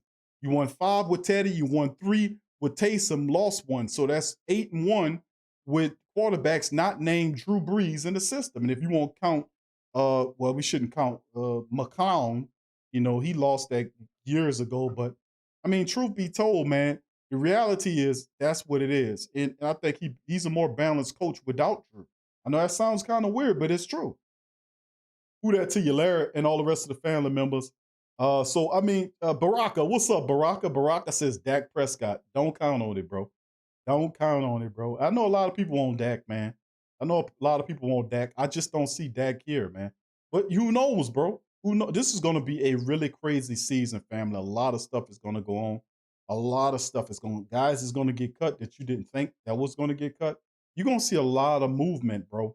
You know, because we'll see how it shakes. If it came down to the Saints making a decision on who they're going to pay between Ryan Ramczyk and Laddie Daddy, they're going to pay Ramczyk. They're going to pay him. And, of course, if Teron Armstead goes, it could be a situation where Ramczyk, if you pay Ramczyk big money, Ram needs to go from right to left tackle to protect the quarterback's blind side, and then you find the right tackle. Or Sean Payton does have the option to move Andrews Pete out to right tackle and find him another guard to play. You got McCoy there. You can move Ruiz to center, because remember, Ruiz is going to be moved to center to play the center position. McCoy is going to become the guard, and you simply will have to draft another guard. I would say draft a guy, draft a guard there, and have a young player there who you have for a term of years. You have a young offensive lineman, a young lineup led by Ryan Ramczyk. So that's a part of it as well. So I mean, a lot of stuff can happen. The Saints, I mean. After this, it's anybody's guess on how this is going to turn out. But I know Kamara stays. Mike Thomas is going to stay. I don't see him getting traded. Cam's going to stay. DeMario's going to stay. I'm saying in my head, I'm thinking Laddie Daddy stays. Jack Rabbit doesn't. I can see Malcolm Jenkins getting released as well. Malcolm was brought for a Super Bowl run. We didn't get there. Malcolm got to go. He might get – I'm just telling you, Malcolm Jenkins you might have 2 new safeties back there next year. I'm just keeping it real. Malcolm Jenkins is money. Emmanuel Sanders could be out of here. Jared Cook is afraid, and so he's already gone. So you can see the Saints have a reliance upon younger players coming in, because they'll get several draft picks. They'll get the compensatory picks along with the other picks as well, and they'll have several draft picks, and they'll be able to go over the draft and do what they need to do to bring talent in. Then we work out magic on the undrafted market. We'll look for cheap veterans to come in here. But listen, this is $80 million is a lot to do. You still got a lot of dead cap money. A lot of magic needs to be worked to get this in. Boy, let me tell you something. It'd have been just, it has been a lot easier with a Super Bowl trophy in your arms. And then after you do that, you can put on the shelf, close the thing, and say, you know what, man, now we can focus on what we need to do. We did all that, and it worked out. No, we did all that. We brought Malcolm. We brought Emmanuel. We did all that, and then we failed 2 games before we were supposed to go. We had a 2 more contests we needed to get to the crown achievement, and then win that game to finish on a winning note, and we could not do it. We could not do it. We failed. And as a result, you got to try again, and you got to have to start all over again, but you can't do what you did from the previous year because you don't have no room to do that. You don't have the money flexibility because of all the stuff that's on there. The kick in the can is that's over with. I'm just going to keep it real. Byron says Deshaun Watson would be a perfect fit for the Saints. Houston got to call us. I don't see it happening, bro, but maybe you do. I'm not going to poo-poo none of y'all suggestions because you never know. But the money don't make no sense to me. I'm just keeping it real. Chef the Flavor, who that to you? Superstar Louisiana boy. I see your family. Who that to you? Good to see you in the chat as well. Closed caption too. That's right. Closed caption said Magic. Magic Mickey gone work it out. Well, I mean, it ain't too much. Listen, bro. It's not the fact that he doesn't have much to work out. I mean, you've already, through the years, you've had a certain amount of flexibility. Even when the Saints were in a degree of salary cap hell. Remember that? Before the phantom contracts came in. That is the C19 makes it a total different thing. There's very limited flexibility in what you can do, and there's a lot of decisions that you're gonna have to say yay or nay to, just like that. And then it's important because the Saints will have to build the team ahead from the draft standpoint and undrafted guys. That's just what it's got to be. I mean, you got Deontay Harris. Harris, did he do enough to show that he could be a starting wide receiver for you? Then if that's the case, then you might have to say Oscar La Vista to Emmanuel Sanders and his fat contract. Did Traquan Smith, who's still on it for one more year, do enough to give you some confidence there? How about Marquez Callaway? How about Juwan Johnson, LaJordan Humphreys? These are cheaper options that showed that they had the propensity that they were ready for this game. Do you open up and give them more leeway in a system? Cheaper options, for these guys. What do? You got a new quarterback coming in. Is it Jameis? Is it Taysom? Or is it Aaron Rodgers? Is it a draft pick quarterback? These are all questions yet to be answered, but trust and believe time will tell all of the truth and give us all the answers that we seek. Who that to you, Cameron? Good to see you in the chat as well. And big ups. Now, family, that's going to do it for me on this edition. Aaron says Watson don't add up dollar-wise. It would sound nice, but Jamie can give us everything we need at QB position. Thank you, Aaron. Who that to you, bro? Joseph, what's up, Joseph? Joseph says it would cost too much for D. Watson. We would have to give up at least 2 first-round picks plus Davenport. What are your thoughts on Marcus Callaway? Callaway is special. That's why I was asking the question to the family members. Did Callaway? How about Deontay Harris? Did Deontay Harris show you enough to earn him a starting spot? Could he be your Tyreek Hill? Could he be the guy that stretches the defenses for you with a quarterback that can throw the deep bomb? How about Marquez Callaway? How does he look to you? He's a kick returner now. He is taking on the kick return duties as Deontay Harris is elevated, in my opinion, to starting wide receiver level. He looked fantastic out there. We just have to be able to get him on the offense full-time to be a compliment to Mike Thomas. I would love that. That's if you're getting rid of Emmanuel Sanders. Now, you'll save a lot of money getting rid of Sanders a bit. You don't lose the explosiveness because you have Deontay Harris, you have Callaway, you have Traquan Smith, you got Juwan Johnson, you got all these fanciful weapons, and then you're going to add more talent. So, I mean, you have to look at it from that standpoint because you still got Tony Jones Jr. that they're really high on, who's a cheaper option, undrafted guy who can come in and help as well. So a lot of the higher pieces, Latavius Murray could be gone. We barely use Latavius already. You don't think Latavius Murray, Sean Payton would put Latavius Murray in the street? You're damn right he would. He would put Latavius Murray in the street, I'm telling you. If it was to protect Mike, if it was to protect Elvin, Latavius Murray in the street. We barely use Latavius anyway. I mean, what's the purpose of having a 6'3", 245-pound running back if you don't even run him? I mean, if you're going to do him that, you might as well release him and rely on a guy like Tony Jones or undrafted guy or a cheaper veteran guy to come in, or maybe perhaps Latavius could take a cut and pay to remain. I mean, a real cut, not a sliding or reduction in salary, but an actual cut rate in his pay to remain with the Saints. It's going to be very competitive in free agency because all of these teams, the majority of NFL teams, will be dumping players into the free agency market to be able to free up money for the C19. So this is going to be a really competitive free agency period.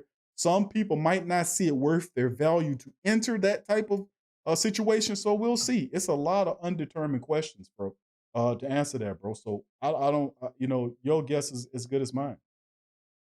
Taylor, thank you, says Harris stays. Yeah, I agree with you.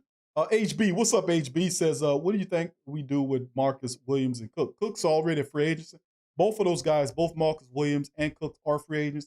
And I think they should be allowed to be free agents. I think Marcus Williams is going to cost a lot of money to retain him. I see other teams giving him a lot more money than what we can do. And I think he'll go get that payday. As far as, what's the other person? Cook? Oh, no, Cook got to go, bro. Cook got to go. He was pathetic this entire year. He was a half-ass all year. He was soft. He was slow. And listen, I was giving him, I don't think he really got over the groin issues that he had because he looked lethargic. He looked slow. He looked unconcerned when Drew wasn't in the game. And when Taysom was in, he looked unconcerned. And you can't be that way when you got a guy that's playing quarterback for the first time, full time. You can't be unconcerned. You're going to have to do what you can do. And I understand Taysom Hill was throwing the goddamn ball over his head. I don't understand how you was missing somebody that's 6'7". I don't know how you was doing that. And if he jumps up, he's every bit of 7 feet tall. I mean, how are you throwing over the head of a man that's 6'7"? I just didn't understand it. And he was throwing the ball over his head so damn high. I mean, it was missing him like by 2 feet. And I'm like, how the hell is he throwing the ball that damn tall over a 6'7" wide receiver's hand? I just didn't understand that portion of it. But no, Jared Cook, his guy is already on the team. Adam Trautman, the replacement, is already here. We can let him walk into the sunlight as well. And I would be happy going into the draft and picking up a safety for the next 3 or 4 years and drafting that guy. I want somebody in the mold of a Jonathan Abrams, somebody like that, a Jamal Adams. I know you ain't gonna find a Jamal Adams, at least a Grant Delpit. You know, somebody like that that's not afraid to tackle down here, that's ready to smack and put some pain on you, that attack the ball. Somebody with some balls, somebody with some heart, somebody that know how to tackle and light your ass up, that strike fear in your heart. And Marcus Williams does not strike fear in nobody's heart. He doesn't. I'm sorry. He's a really nice guy. And I always say that about Marcus Williams. He's a really, good dude.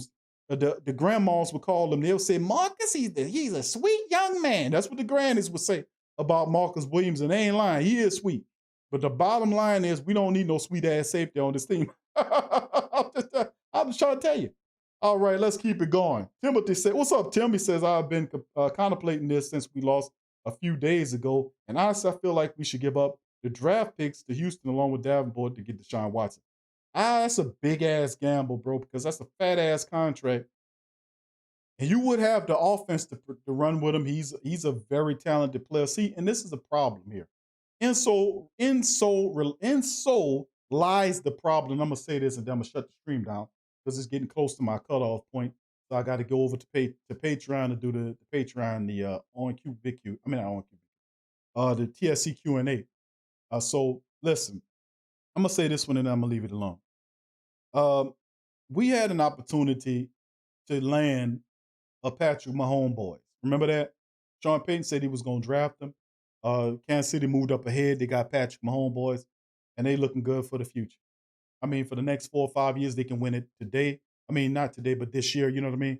They can win it this year. That'll be 2 back-to-back years. They could do that. They're that good. We had a chance at that young man. Missed on that.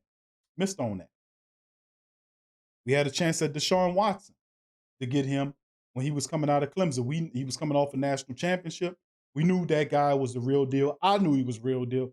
He was doing stuff on the football field at a high level. And I was like, this guy's a superstar. But they did not. Sean Payton didn't do nothing to land that guy. Next guy, Lamar Jackson. These 3 guys I'm talking about are guys that's in the conversation of at least the top 5 or top 10 best quarterbacks in the NFL. These guys are going to get better as the years go on. Patrick Mahomes boys is going to get better. He hadn't even really hit his ceiling yet. He's just fiddling around with the game. He's not really at that point yet. You see him, he's still learning. So that's the scary thing about Patrick Mahomes boys. The other guy, Deshaun Watson, is the same way. If they had an offensive line and a balanced attack in Houston, the Texans would be a dangerous team with Deshaun Watson. He's not protected enough. They haven't done a good job of putting a line to protect him. He's the most sacked quarterback in the league. Then you go and you look at Lamar Jackson, another guy these are good young quarterbacks that's still getting better, still figuring it out. And people forget that sometimes. These guys are young quarterbacks still figuring it out. Each one of them damn quarterbacks we had an opportunity to get. Every last one of them. Isn't it funny that we trying to trade up the farm to go and get Deshaun Watson, a guy we had an opportunity to get several years ago? What is that telling you? What is that telling you? You know? We would not need to look at anybody if we to take a Deshaun Watson or a Mahomes boys or even a Lamar Jackson. Lamar Jackson would look different in the Saints unit. He would. You have Alvin Kamara, Mike Thomas. You got weapons. Them people can't match up with us with offense, especially with Sean Payton's style of attack, how smart Jackson is. I mean, it's just amazing to me. We had an opportunity to every last one of these quarterbacks. But what you do? You'll go get Taysom. You'll go get Jameis, and nothing wrong with those guys whatsoever. But listen, there is a timestamp on each one of those gentlemen. If you want a franchise quarterback, you're going to have to make a move to get one. Now, do the Saints do that in the Sean Payton era? I severely doubt it, unless one drops in their lap. And I still don't see them doing that. And this year is in a draft. They got some really good quarterbacks. Let me tell you something. Some really good quarterbacks that can really help your team. The guy out of what is it? North Dakota.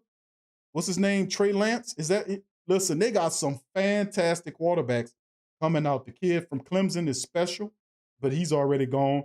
Justin Bates is awesome. They talking shit about him already. But the Lawrence Frank is complete, but Justin Bates got issues. These guys was neck and neck in the damn voting a few years ago.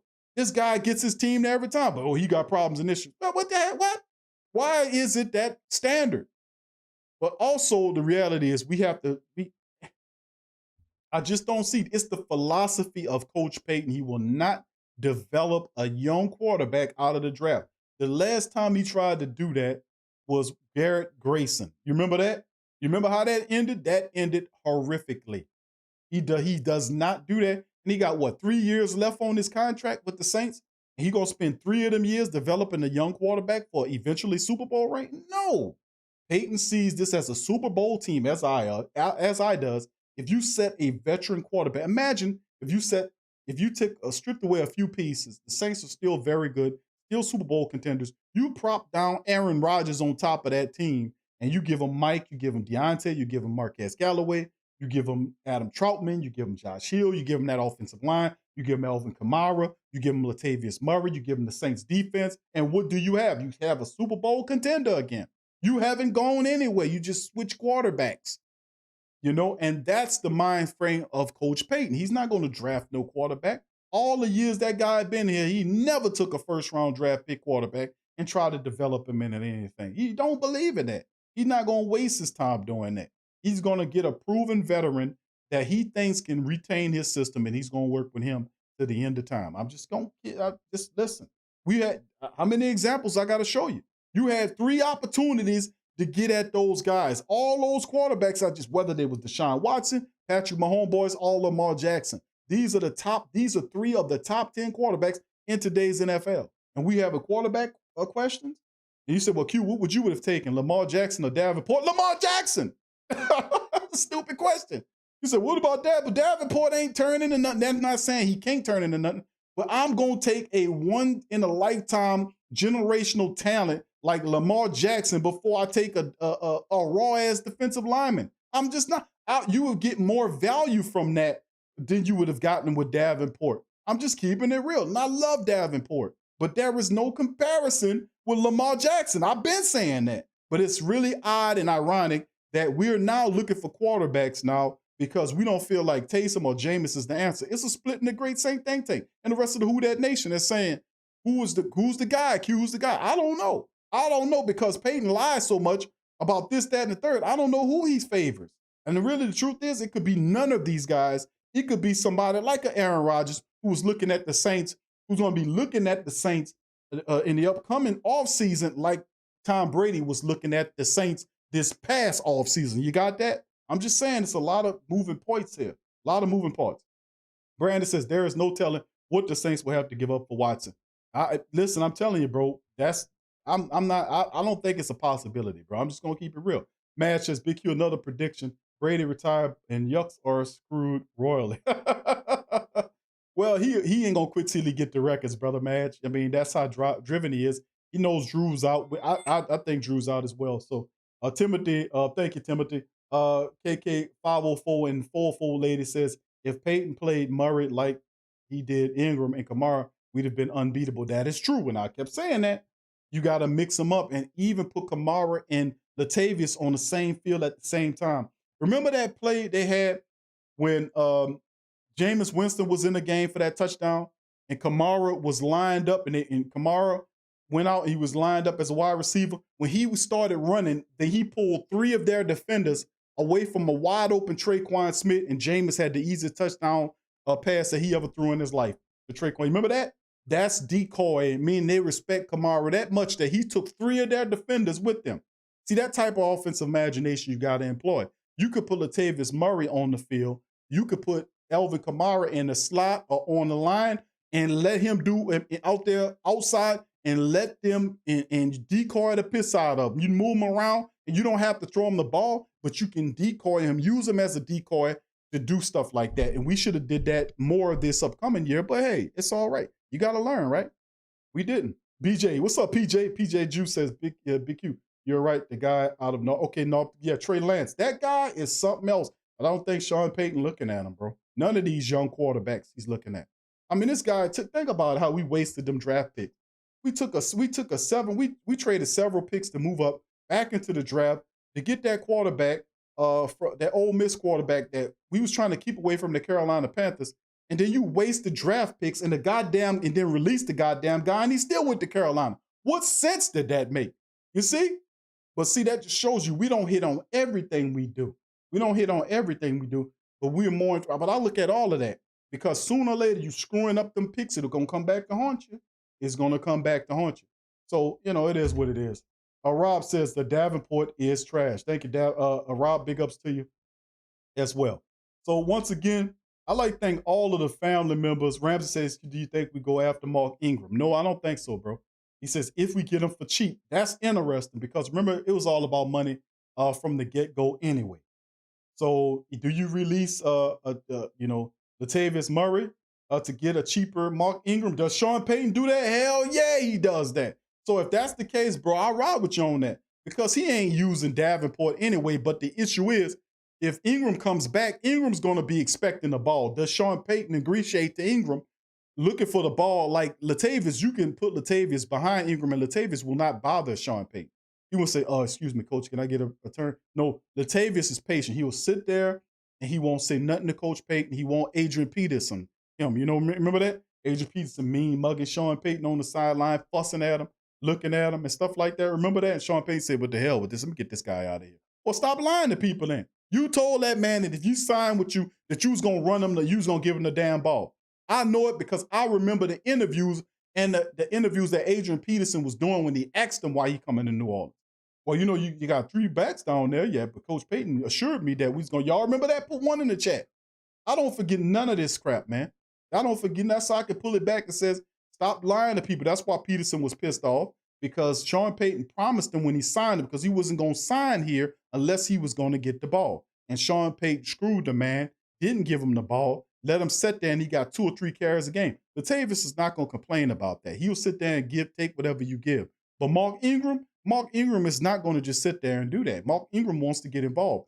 That might be an issue. So we'll see. See the ones in the chat. Everybody remember that. All right. So just keeping it real. That's what keeping it real sound like. Stop lying to these people and tell them the truth. I ain't going to be able to use you like that. The best I can give you is 5 carries a game. Because, we got to give Kamara 15 plus. My backup running back, he get 10 carries a game. So that means you got to get 3 or 4 carries a game. Well, I can't do that, Coach Payton. All right. Then I'll sign an undrafted guy like Hightower to come in and get that. That's what I would get Chris Ivory in here, before he got big and did all that. That's what you do. You don't bring Adrian Peterson here and say, you're going to be a part of this? For 5 carries, Adrian Peterson trying to catch Tony Dorsett and the rest of them. He's rushing to get higher on the rush. That's what he's doing it for. If you go and look up his statistics, he done moved past some people. Frank Gore and him are the only active guys still fighting through that top 10. Frank Gore is way up there. A lot of people don't realize how far Frank Gore is on that rushing list. That's why he's still playing. Frank Gore is a Hall of Famer, man. When Frank Gore, people don't realize it, but when Frank Gore hangs up his cleats, him and Adrian Peterson, those guys are Hall of Famers, man. Go look at what Frank Gore is. He's up there. Go look at what Peterson is over the last several years of working with the Redskins, the Lions, the Saints. He done got up there too. That's what he wanted to do. He wanted to get high up on that list. He trying to get a jacket. All right, Brandon, who that? He said, Peyton offense, you need a big arm QB. Staff says, why didn't the Saints use the fullback package with Zach? They knew that Murray was out. Zach would have opened up the passing game. Saints could have that game. Sean Payton limited using the fullback. I've been preaching more usage of the fullback the entire season, bro. You preaching to the choir. Ask the great Saint Think Tank. Ask Black Suede and all the family members that I watched the game with. And watch what I keep saying. Every time I even Suede said, I got to give it to Q, man, because Q said every time we put the fullback in, we got a big chunk of game. The only time you didn't get a big chunk of game was when they put Derek Washington in, and Derek Washington ran the wrong way and got stood up. If he had followed the fullback went right, he went left and got stood up. He didn't follow the fullback, so the fullback into the hole so he can absorb his blockers to blow him out. Remember when Kamara had that big run? He ran behind a fullback. The fullback bust open the hole, and he was able to cut him there. That's what a fullback do to you. That's why I say stop running these guys naked like this all the time.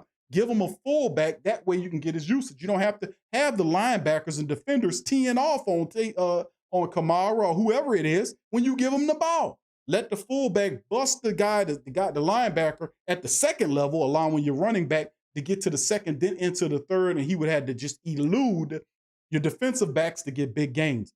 That's what we need to focus on doing. That's why I was saying we need to get a fullback who's a guy that you can use as a tight end, an H-back, who can also run the ball. You need that 49er type fullback, Straczynski, or whatever his name is. I keep forgetting that guy's name.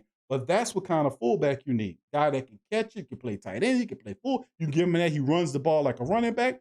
That's what type of multi-purpose type guy. You don't need no old school Chicago Bears, Brad Mustache fullback. What you got that for?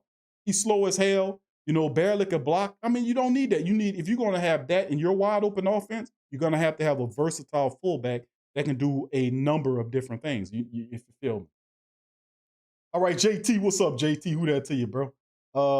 Hardball hitter says, you think we tag T-Rex? I don't think so, bro. I don't know, and that's a great question. I don't know if we use the tag on any of these guys. We most certainly won't use it on Marcus Williams. I don't see him tagging T-Rex. I really don't, bro, to be honest with you. I think the Saints will find some more talent in the draft process or undrafted. The Saints hitting on that stuff. You got Granderson still there that's getting better. So I don't think they tag T-Rex, bro. I don't. And a lot of people will ask the question about T-Rex is this year an aberration? You see what I'm saying? Because there was no recent history of T-Rex doing this in any of his prior years because he was hurt. Is this year an aberration? And even if he's healthy, can he ever eclipse this type of a style of play again? And remember, he benefited largely because of, and listen, I'm not taking nothing away from T-Rex. He was absolutely phenomenal. He was special. But he was able to do that pretty much going against single blocking the entire year because Cam was double blocked and he benefited from having a single block. David Onyemata was double blocked. So he just took advantage of in beating this guy, which is what you're supposed to do. So I think that's special, but I don't think the Saints match T-Rex. I think T-Rex goes into free agency, just like Marcus Williams. And I see several different moves happening for the Saints to get underneath. They are $80 million plus, not 80, but over $80 million over the cap. Did you hear what I just said? Did all agree? We are 80 million plus over the cap. 80 million. That's a lot of bread, bro. So I don't think I think a few sacrifices is going to be made. I think Trey Hendrickson is one. That Sheldon Rankins could be one. These are free agents already. Unrestricted free agents, by the way, so you can't stop them one way or the other. They fulfill their contracts and they're done.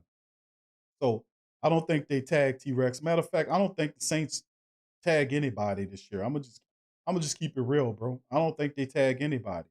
And truth be told, a lot of the guys that's leaving, they have their replacements already on the team. Marcus Williams. And what about Marcus Williams, Q? Well, you can slide Chauncey Gardner-Johnson back there as safety. He's a true safety anyway. And you can draft the cornerback to play there. You might. It's a lot of stuff those fences gonna swing a lot funny, bro. All right, Mr. Brown, what's up, fam? Good to see you. Kelly B says Jessic is the okay. Jessic, is that his? I don't know. He got a funny name. Thank you, Kelly. All right, Mr. Brown said the only thing I can say is Happy New Year. Well, Happy New Year to you, Mr. Brown. Appreciate you, bro. Brandon, who that to you? Says T-Rex is not a starter, at least not for long. Brewman, who that to you? Says get Cook the you know what out of here. Troutman should be on the field instead, and he will. Remember, Jared Cook's contract is over with. He's completed his contract. He's an unrestricted free agent, so we don't have to worry about Jared Cook. His replacements already there. So like I'm saying, a lot of the guys that are leaving, their replacements are there already. So that was a good insight by the Saints to get Troutman in the third round and put him in there. So you'll see Troutman at the tight end position with Josh Hill. You'll see guys like, if they get rid of Emmanuel Sanders, they got Deontay Harris, there's Marquez Callaway, Tre'Quan Smith. Those guys are there. Then you're going to get more undrafted wide receivers to come along as well. The cornerback situation. Do you keep Janoris Jenkins? I'm hearing rhetoric that Jack Rag could be released. I'm hearing that kind of rhetoric. Like, hell no, Q. I'm just telling you, bro, this is Super Bowl or bust, man. 80 plus million over the cap. They got to get it some kind of way, man. And plus, Drew, all that dead money, and those cap hits, they sold out to get the Super Bowl, but didn't get the Super Bowl. Now you got to get rid of people. You know, that's what it was. That's what it was going to look like after you win the Super Bowl. Well, it could have looked different because guys could have said, well, let's keep the band together and try to defend it. But with this failure again, it's not like you went to the NFC Championship game and lost by a last-minute field goal that banged off the uprights. You see what I'm saying? You're like, man, we was right there. Let's come back and do it again. No, it wasn't that. You got beat by a team that you beat twice by double digits in the regular season by 10. You see that? The mindset, that has to resonate. You got beat by a team that you dominated in the regular season. You got beat by that team by 10. You gotta, that's not supposed to happen. Something wrong here. So you gotta tear it up and you gotta do it again. That's all I can say. But anyway, big ups to the rest of the family members. Hard hitter, hard boy hitter. Who that to you? Brandon Reese, David Kemp. Big ups to you, bro. I see you, David. Who that? He said, so sad about Peyton. The big Breeze to come back last year. Should have been developing Taysom to run our offense. Taysom got valuable quarterback starter experience as well, and it wouldn't hurt him to learn of the Drew for an extended year. It helped too. It helped Taysom. It helped Jameis. It helped both of those guys to have Drew Brees there as well. And I'll still say this, the best alternative, the Saints are still playing Drew Brees, whether he goes to the NBC or not. They're still paying him with that cap hit. Why don't they just say, look, Drew, I know we can't. What if we pay you or whatever to come here and just be an analyst, an offensive assistant on the team? Why not do that? I know NBC is not offering that kind of money. Well, he wouldn't love to want to stick around the team and help him do something. I mean, how about Coach Drew Brees? He loves the coach. He loves it. Drew will be a great coach on the team. Off from I've been kicking that around lately. Hopefully somebody here to take it away. Timothy says, hell yeah, I agree. Matthew Stafford would thrive in our offense. He would thrive in our offense. Matthew Stafford has the arm to stretch the field. He's gotten better with his accuracy. He's really intelligent. The offensive line will protect him, unlike what they do in Detroit. The issue is his contract and his health. He had a back issue a couple of years ago. How good is that back? And that's the only questions I have with Stafford. Stafford's a really good call because he fits you to a T. Now, a poor man Stafford would be Carr.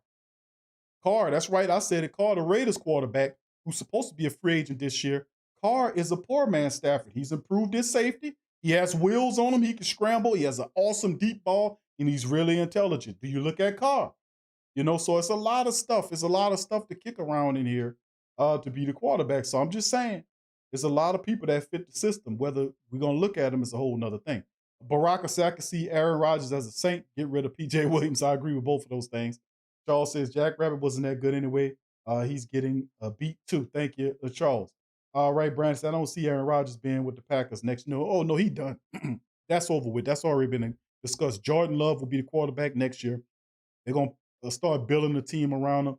But, the Packers playing with house money right now. Aaron Rodgers, whether he wins and goes to the Super Bowl or not, he's a done deal in Green Bay. And I think Aaron Rodgers still wants to play at that high level. I would love to get him and bring him to the Saints. He makes you a instant favorite for the Super Bowl, once again, with all your healthy weapons, your defense. Even with you missing a certain amount of people, you're still very good. State of the Saints. What's up? State of the Pelicans. What's up, DJ? Brandon says we need Breeze refund. All right, Tyra, what's up, baby? Who that to T-Mama? Big ups to you. Good to see you in the chat. Revolt, what's up, baby? Says cap hit isn't actually money they have to pay to the player. It's only what's owed to the books, not the player. I get you on that. But still in all, that's 36.1 mil, my brother.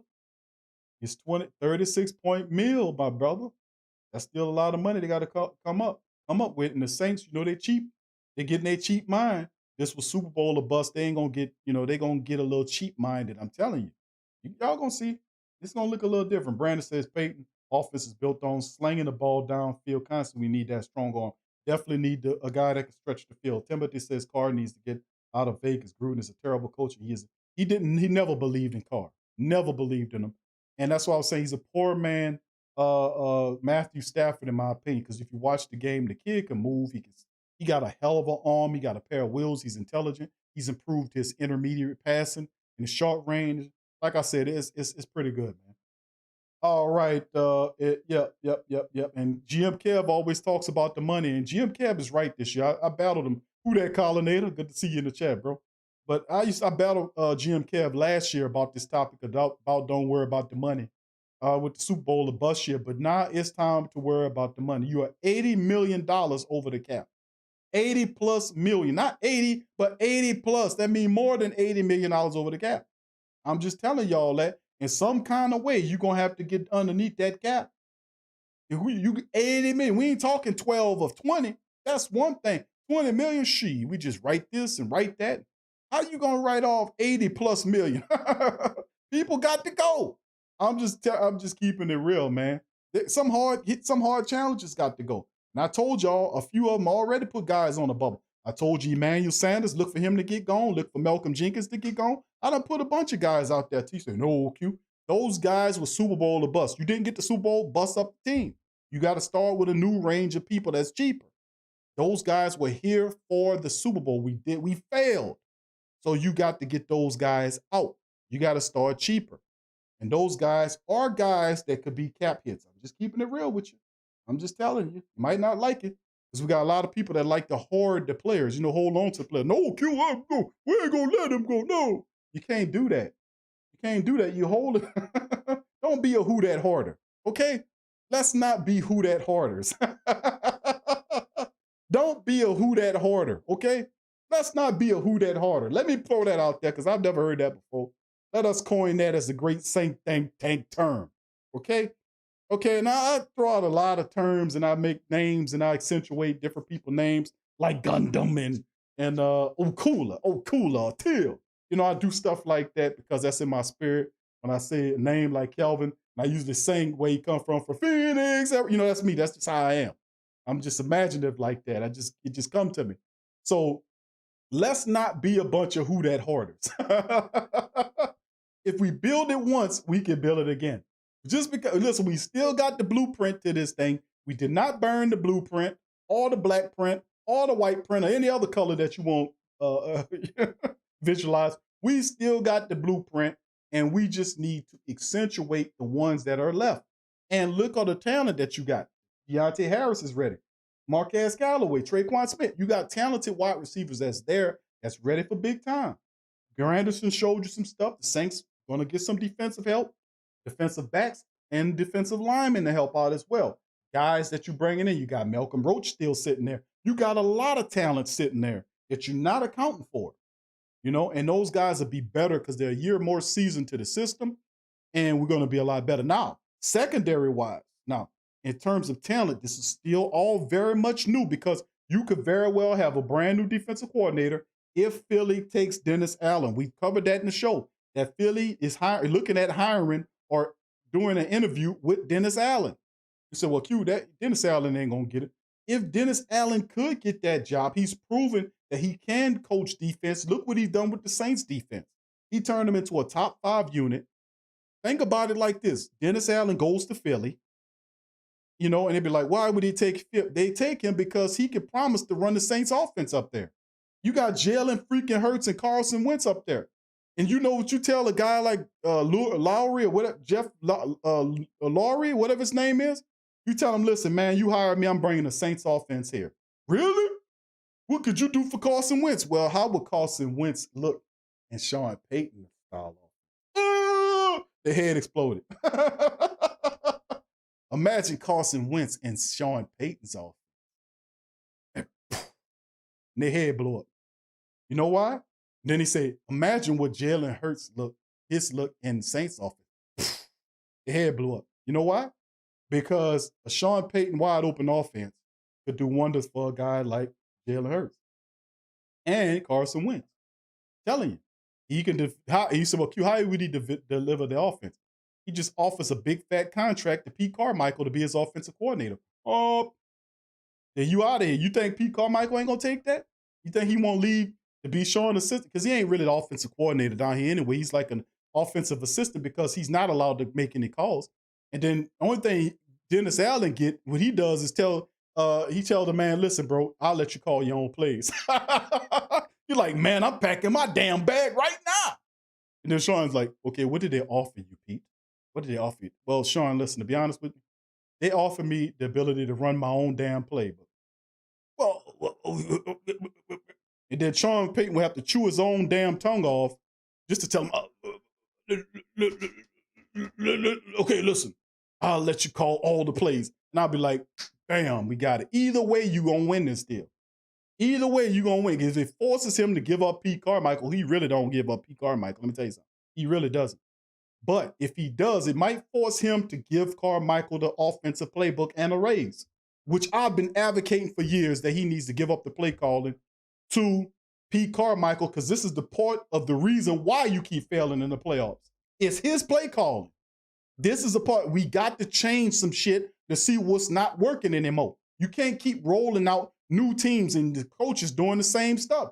Maybe the part of the failure is your play calling and you calling the plays. Maybe you should let somebody else do it. I'm just saying, if we're going to change some stuff, right? If we're going to change and keep it real, why you keep failing, bro? Why? This team can't blame the talent. You can't blame injuries. You can't blame the referees. Why did you keep failing? Huh? What's a part of that? You got to change up some stuff. And you never know if that's one of the key things that's holding you back, that's keeping you losing. So I'm for it. Hopefully they offer Dennis Allen that job. Hopefully Dennis Allen say, hey, Pete, I want you to be my OC. And Sean Payton has to say, well, and give him a raise and the play calling duties. That's what could come out of this. I sure enough hope that shit happen too. I've been advocating that for years, saying it for years. He need to come up off that Waffle House play sheet and let that other man call that place who can have some accountability here. I've been saying it for years. He got a lot better this year, but listen, how do you not know that's not a reason for the failure? I mean, you can't blame talent. You can't blame injuries. You damn sure can't blame the referees. You can't blame none of that. So, I mean, come on now. Who else is there? We get pointed at the old 10 man, but who picked the 10 man? Who decided there should be a 10 man? I mean, come on now. You know, I'm just saying, when you're trying to change and find out what's wrong, you got to look at everything. Everything. You just can't point over there and point over there. And by the way, the defense could look a lot different. You're going to definitely have a new secondary coach up in here. I'm just going to keep it real. You're going to have a new secondary coach because Aaron Glenn is going with Matt Campbell up to Detroit to be their defensive coordinator. So you're going to have a new coach there. You're going to have a new defensive back coach right there. So whatever you teaching, whether they bring up a guy that's his assistant and make him the coach, I don't know what they're going to do. But the bottom line is Dennis Allen could end up leaving going as well. He's been interviewed by the Eagles, and the Eagles, according to what I was reading and the several reports that I was going over, and the word on the street is that they looking at him as a serious coach to coach the Eagles because they love the Saints style of offense. They think it works well with them because Jalen Hurts is like a Taysom in their opinion, and the Carson Wentz kid has big upside, and that guy don't want to give him up. They thinking if he have a more favorable, wide open attack, that they can do some stuff. Dennis Allen, you don't think Dennis Allen telling them I can bring that system up here? Man, you crazy, man. You crazy if you thinking that up. I'm just saying, bro, these people are picking you apart like you are a hero that the villain done captured and he done pinned them in the desert, and you got a bunch of vultures that he got, his pet vultures, all flying around the top of you. You pinned down on the hot desert sand, and them damn buzzards walking around picking at you. Oh, that's what they're doing. Terry Fontenot off to the Atlanta Saints. He gone. You got Matt Campbell off to the Detroit Lions. He taking Aaron Glenn with him. The LSU Tigers was trying to pull Ryan Nielsen away from you. Trying to say, oh, hold on. And then he kept him, gave him a raise and the assistant head coach title. You hit me? And then you got other stuff that's yet to be determined too. You're going to lose people on assistants that's on your offense as well. You're going to lose quite a few people because you're getting personnel that knows these guys and they're going somewhere to get jobs. If Dennis Allen leaves, he's going to do the same thing. I'm just telling y'all. So y'all going to lose. We're going to lose coaches. We're going to lose players. This thing is going to look a lot different, man. We got to get on the grind, man. And Pete Carmichael could be a guy. I remember several years ago, Pete Carmichael was a serious contender for, they wanted him to get that Bear job But I think they chose Matt Nagy. Remember, he was interviewing to get the Chicago Bears job, Pete Carmichael. But they chose Matt Nagy. He came over from from the Chiefs? I want to say the Chiefs or the Eagles. I forgot where he came from. I think he was under Andy Reid. So I think he came from Kansas City over there to get the Chicago Bears job. So with that being said, all I'm saying is that you never know how this can always end up. You never know. But we'll see. All right. Big ups to the family members here. Hayabusa 40 says everyone false Saints are a disappointment. He says you got to blow up. Sean Payton ain't hungry no more. Interesting point, Hayabusa. Interesting point. He's not hungry anymore.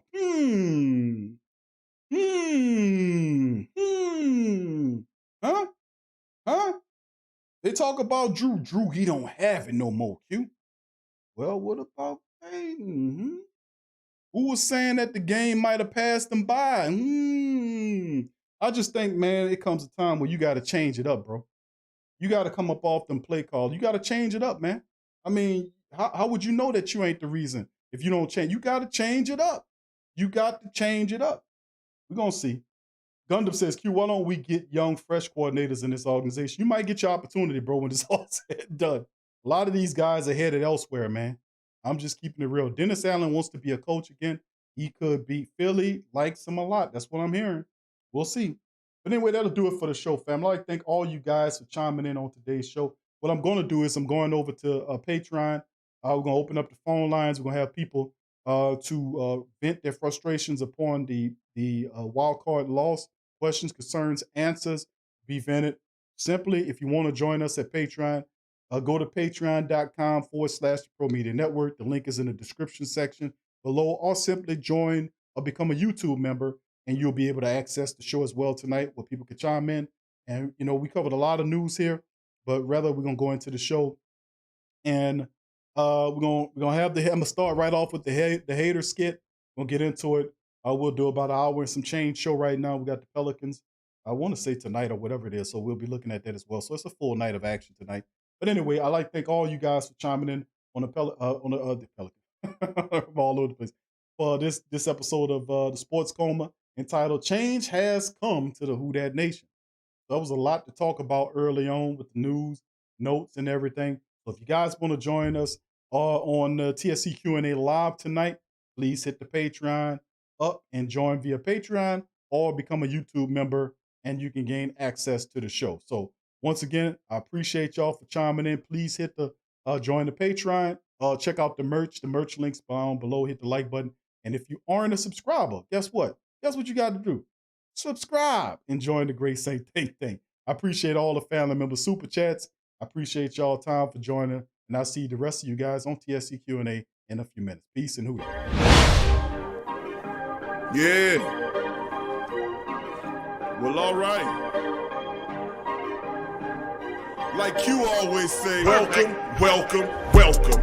#1 sports talking D. We ain't like the Falcons. We won't blow the lead. Look, all we talk is who that, who got cut and who back. Rookies in the vets, players you should look at. It's the Sports Coma, you don't wanna miss it. Got the pre-game, party, post-game statistics. Get a visit from Sway, maybe DC or 5. It's the hottest thing smoking, Big Q and the guys. Go to YouTube Live, make sure you subscribe. Interviews inside the Saints locker room high. Talk to Drew, Jordan, Zach, Peyton, New Orleans, who that nation? Best believe when I say we bleed gold and black. Ain't a miracle or rivalry could ever hold us back. No, Beastquake, Bounty Gate, let the truth be told. It's the Sports Coma, all we know is say Super Bowl. Yeah.